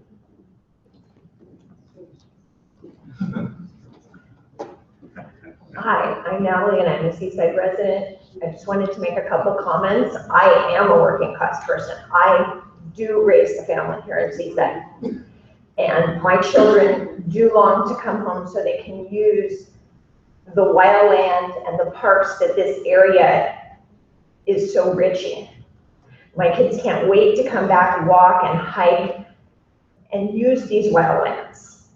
I have 2 grown children, I have 1 still at home. And every night that you've seen me here, I've taken off work just so I can come to make public comment. So I feel I'm very serious about this. And I'm a resident and I will be voting like everyone here. And I really do feel like overall,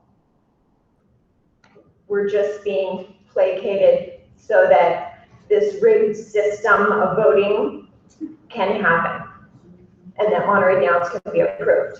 I do want to point a few things out to you all about the environmental impact report. The expert on the oak woodland, the gentleman with the yellow tie, the white shirt, and the shaved head, I believe he said two meetings ago that he's a biologist and that he was here to be the expert on the woodland.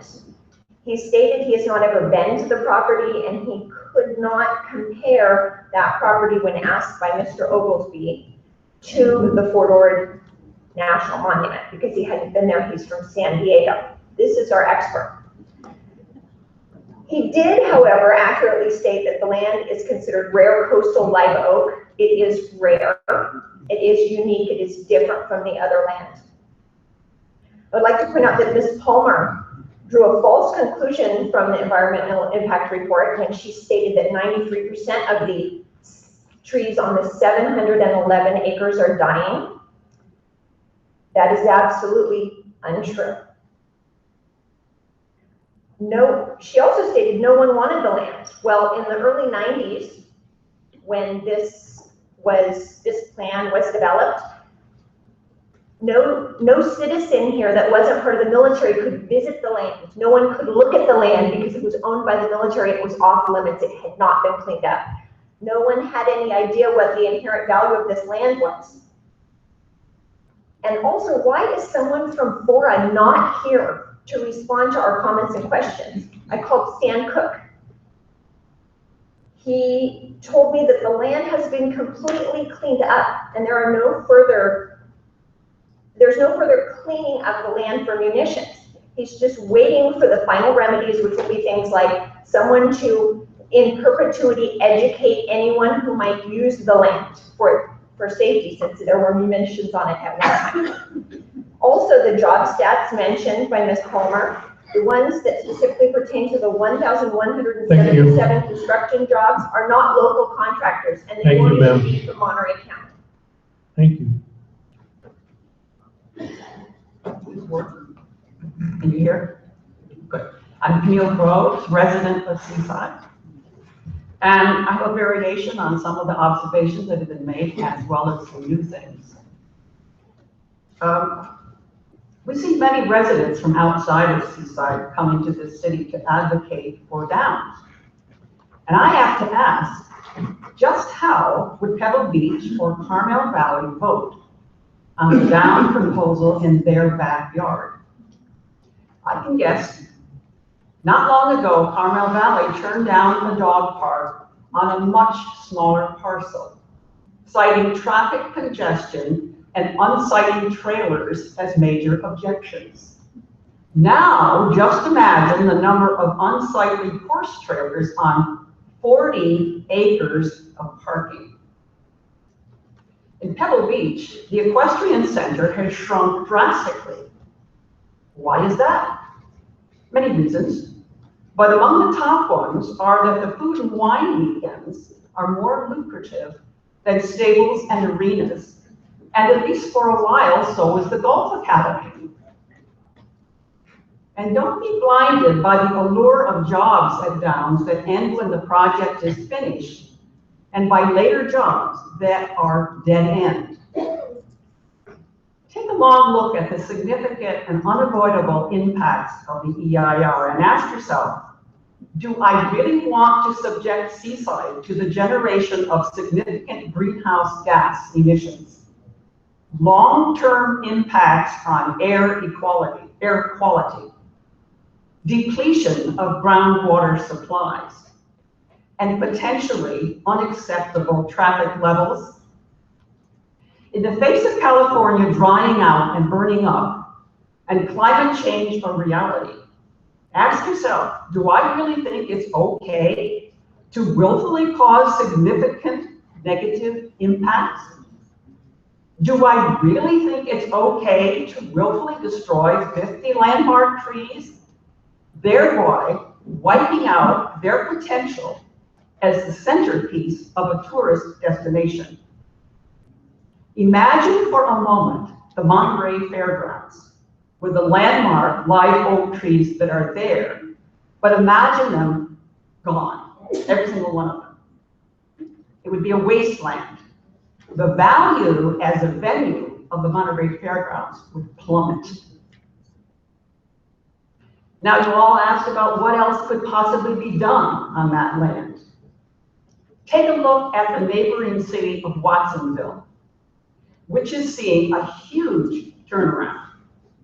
Last February, the Youth Tech Incubator Digital Nest Thank you. opened in the old downtown post office. Thank you.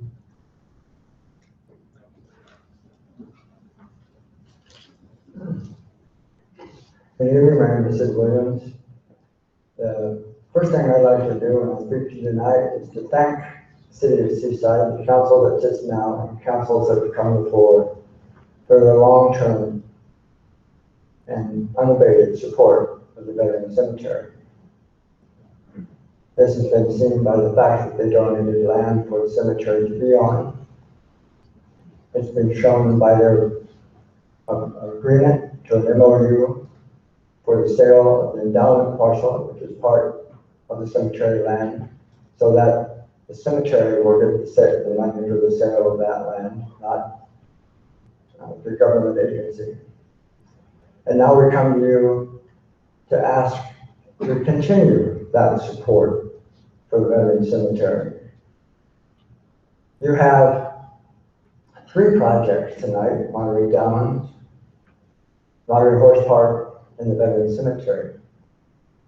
3 individual projects that are each having a large, this EIR will have a large bearing on each of those 3 projects. You have the Monterey Downs with the promise of jobs to come and more housing.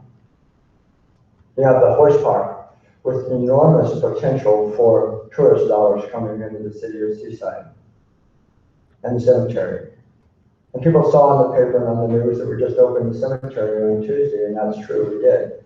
Some of you were there, and thank you for that. But that's phase 1, and no one can be buried in the ground there, only a columbarium, and some folks, for religious or cultural reasons, can't do that. Now we have to go on to phase 2, which will allow that, and phase 2 requires an EIR for the entire expanse of the cemetery grounds, the whole 78 acres. Several $1 million in cost. And as it sits today, that cost will be borne by the proponents for the cemetery, not by the state of California, not by the federal government. It took us 24 years to get where we are. And I, for one, do not want to wait 24 years to get to be able to put somebody in the ground.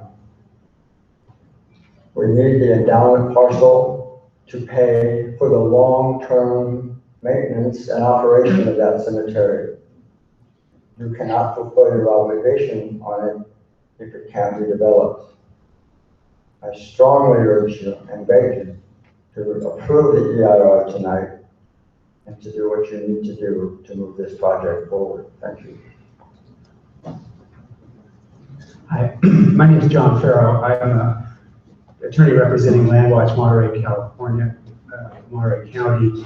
They have over 1,000 members, many of whom reside in Seaside. I just want to speak briefly to some of the defects in the EIR. First, the water analysis is completely inadequate. Its fundamental confusion is that it assumes that An allocation of water is an assessment of the impacts of using that water. CEQA requires an assessment of the impacts, not just a discussion of whether or not a supply has been allocated. The SEIR assumes that as long as Fort Ord doesn't pump over 6,600 acre feet, there's no cumulative impact, and as long as the project doesn't use more than is allocated to Seaside and Monterey County, there's no significant impact. Neither assumption is examined, and neither is true. We submitted a letter and have commented on the draft EIR to the Planning Commission and now to you, indicating that there are significant unmitigated impacts.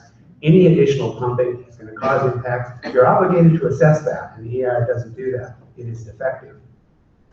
Second, the base reuse plan forbids you from approving a project without a water supply. You cannot approve a project that's inconsistent with the base reuse plan water supply policies. The EIR admits it is inconsistent with those two policies. It says it right there in the EIR. Third, you can't assume that the project is going to be built. There's a mitigation in there that says that if you don't have water, you can't build phases 4 through 6. CEQA requires you to assess the impacts of not building that, and we requested that analysis. The final EIR simply said that's speculative, we're not going to look at that. That's absurd. They were able to order the phasing in the specific plan. They are able to order the phasing for purposes of assessing the water supply. They can certainly order the phasing for purposes of assessing the other impacts. The second half of this project is where the jobs are. It's where the commercial development is. That's where your jobs housing ratio is going to come from. If you examine phases 1 through 3 in the wilderness report compared to phases 4 through 6, you aren't going to hit your jobs housing ratio. And you're not going to comply with the base reuse plan policies that require you to reserve water for commercial development and not squander it on residential. This project, which the developer would love to put together, residential, it's not going to benefit the city fiscally, and it's going to use up your water supply. Greenhouse gas. The project has unmitigated impacts. We asked you to consider additional mitigation. The FSEIR simply declined to do so. You can't do that. CEQA requires you to look at it. Traffic. Trip reductions have taken 28%. We asked why. Finally, SEIR didn't tell us why. They said, who told Caltrans? That's enough. Caltrans agrees with us. Well, that's not true. Caltrans wrote again and objected. Noise analysis, completely flawed. No analysis of the base reuse plan standards. The product is inconsistent with the base reuse plan's noise policies. You can't approve it. It's inconsistent. Finally, the last minute changes to the product that have been made are not examined in the EIR, and they need to be evaluated. Thank you for your time. Thank you.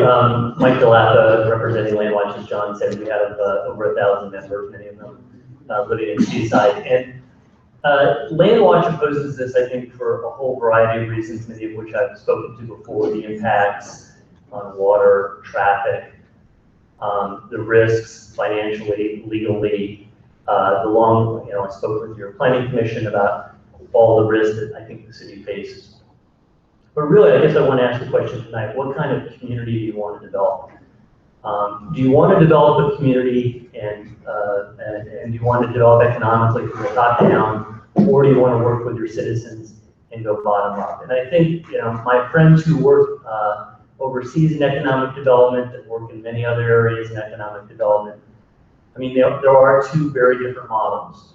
One model listens to the citizens. They try to find what jobs are going to be appropriate, what businesses are going to be appropriate, what kind of housing they need, what vision the city has for itself. That's one way of developing. Another way of developing is you take what comes. You take the developer that walks in the door, that will sell you whatever it takes to sell to make this project happen. I've seen this everywhere over the entire course of my life.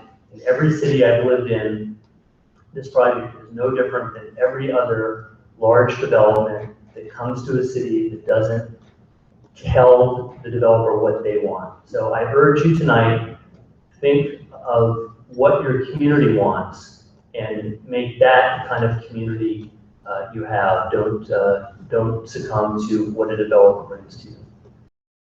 Thank you.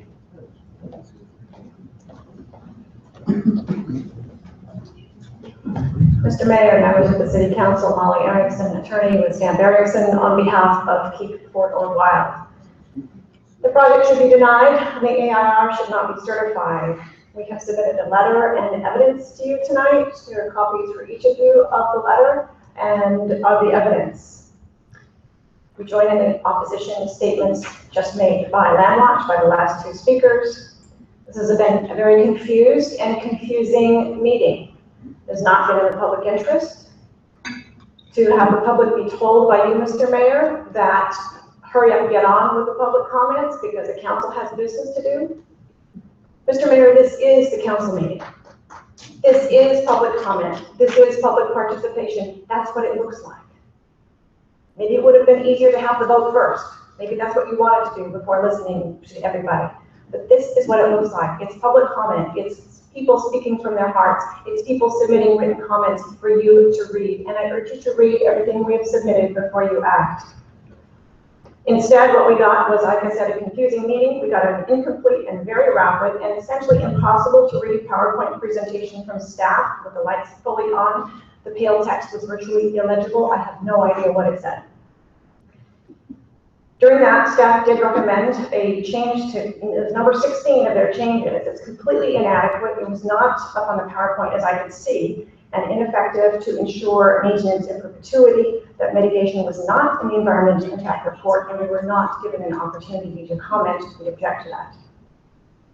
Then after the staff rapid fire presentation, about 10 or 15 minutes, the applicant was given nearly 1 hour to talk and present hundreds of slides, or what felt like hundreds of slides, in tiny print, also unreadable. Unlike most cities and counties, where I have attended many meetings, they put limits on the applicant's presentation to at least try and pretend like it's a fair hearing.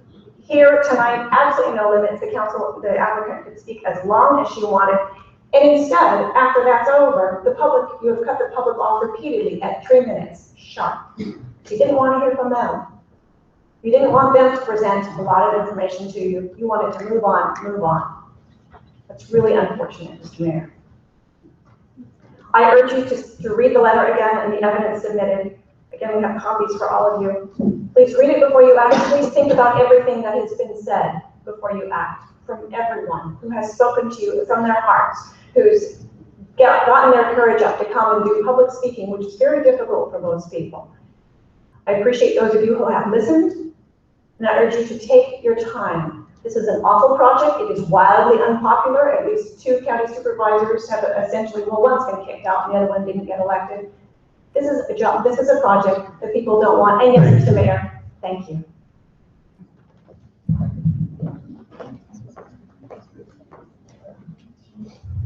Good evening, Felix Blackafter.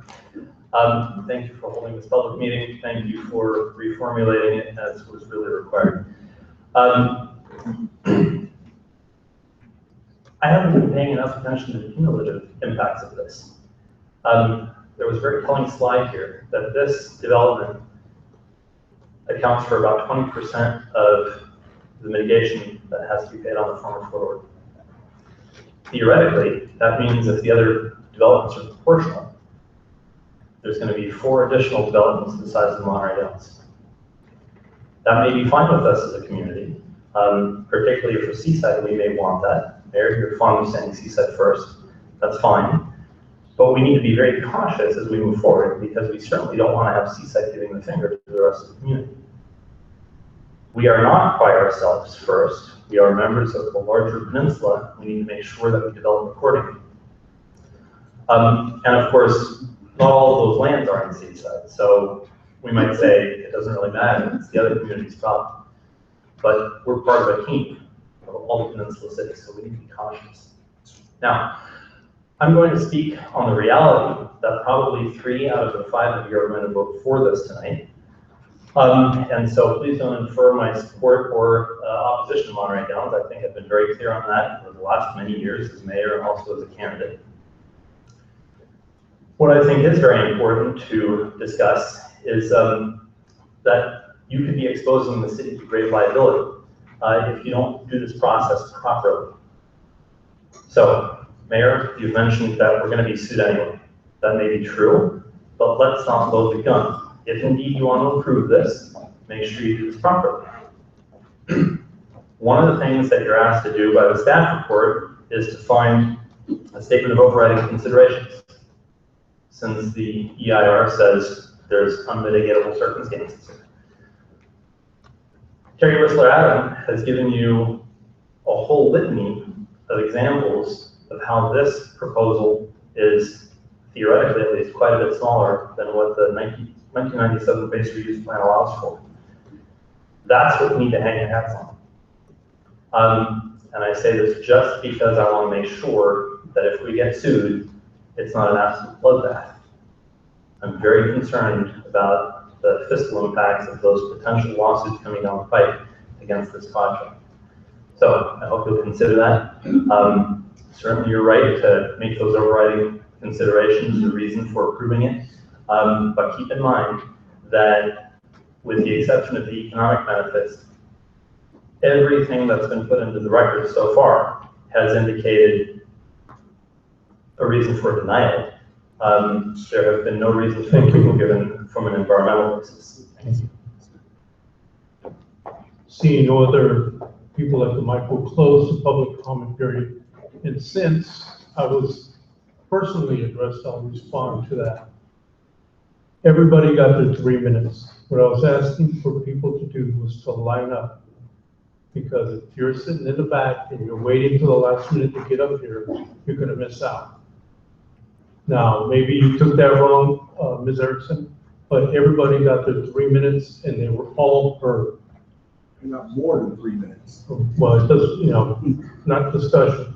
So, you know, in the future, when you come up to do public comment, address your comments to the council. Do not make it personal, please. At this time, I need a motion to continue this meeting at 10:30. I make a motion to continue the meeting past 10:30. Second. For all? All night. So we're done. All right. Okay, so there's a motion and a second to extend the meeting past 10:30. All those in favor? Aye. Opposed? Motion carries. Thank you. Take a 5-minute break.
Okay, we're all ready?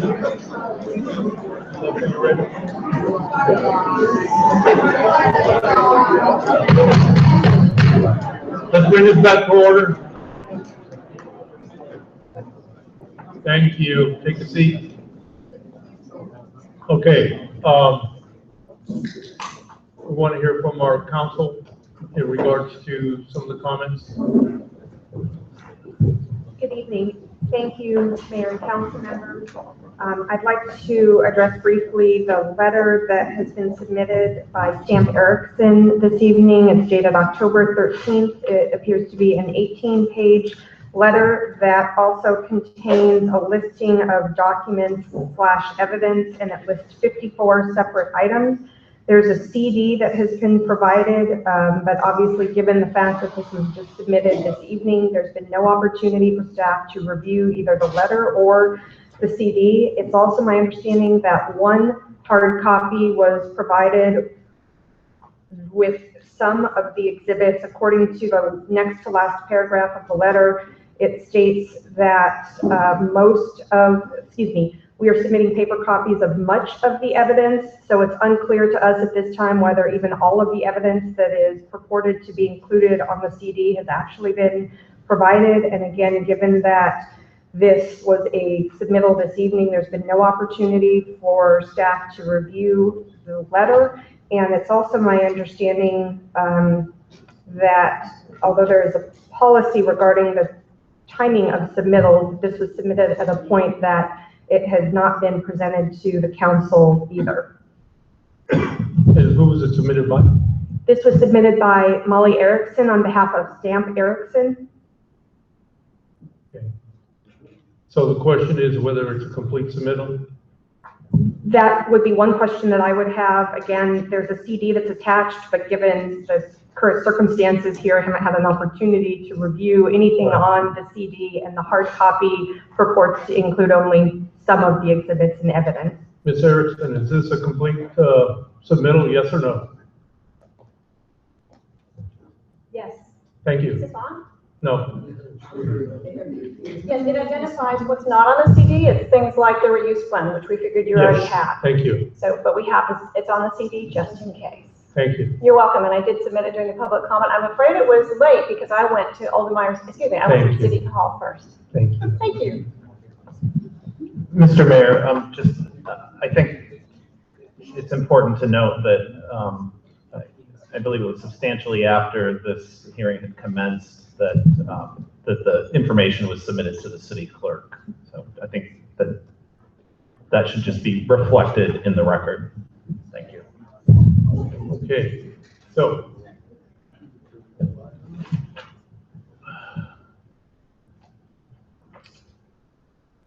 to our EIR consultant, please give me an evaluation as to how we should handle this. If you haven't had a chance to review it, match it up to the EIR, see if any of those items are answered in the EIR and which aren't. What do you want to do? Okay. Mr. Mayor, yes, you're correct. Neither I nor my team have had an opportunity to review the letter that Janetta just discussed, as well as the earlier letter that was received today as well from MR Wolf and Associates. And we respectfully request additional time to conduct further review, both myself and my technical team, to assess the comments made in the letter in light of the content of the EIR in both letters. And what, how much time do you believe you need to make a good assessment? So initially, our first task will be to begin to digest it, and preliminarily, we're estimating approximately 1 month to respond to all of the comments in one letter, and from both letters. 1 month? Well, one letter alone includes technical documents, and they're technical documents from a hydrological perspective, and we'll need to go back to our technical team, discuss them with the hydrologist, issues concerning noise, discuss with the noise experts, greenhouse gas emissions, and so on. It's an A to Z of environmental issues. Right. I suppose these things weren't considered prior to, so now we've got a last minute hit, basically. Well, we haven't had an opportunity to review any of the content, really. Right. Okay. Can I speak? No. No. Public comment is over. It's a point of order, sir. We raised these comments in the draft EIR before the planning commission and did not get response. I said no, please sit down.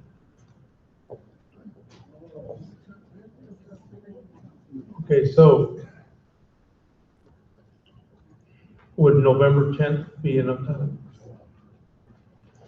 Mr. Mayor, yes, preliminarily, I'd like an opportunity to go back to my team and can confirm that date, but preliminarily November 10th seems reasonable.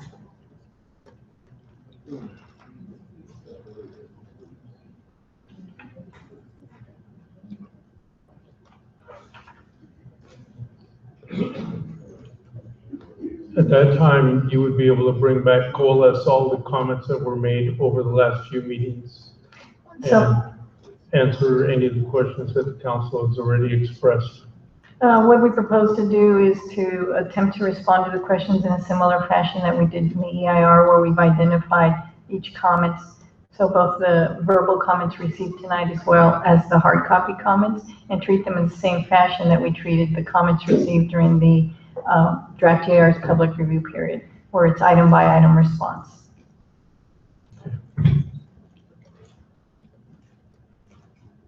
So what we're looking at is continuance of this meeting until November 10th. Yes.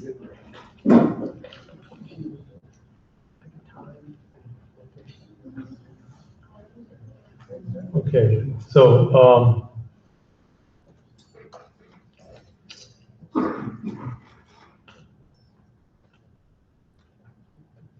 I'm thinking, November 10th at 5:30. So we can allow for additional comment, and actually get some work done. Okay, City Hall.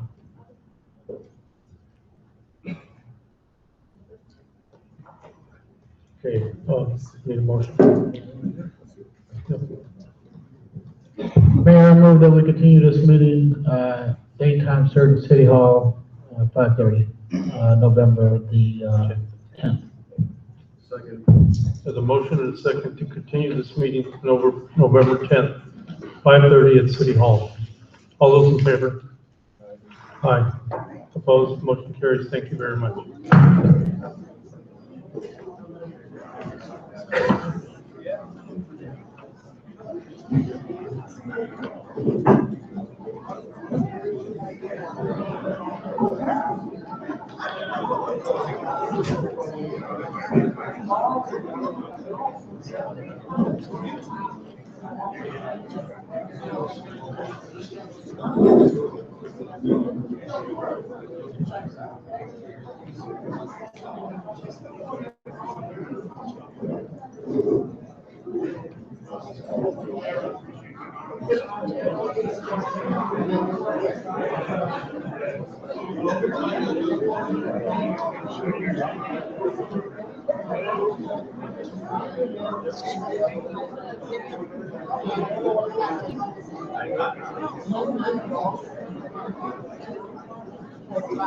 Walk out. Okay. Thanks right up there.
Next one's gonna be at City Hall, right? All right. Yeah.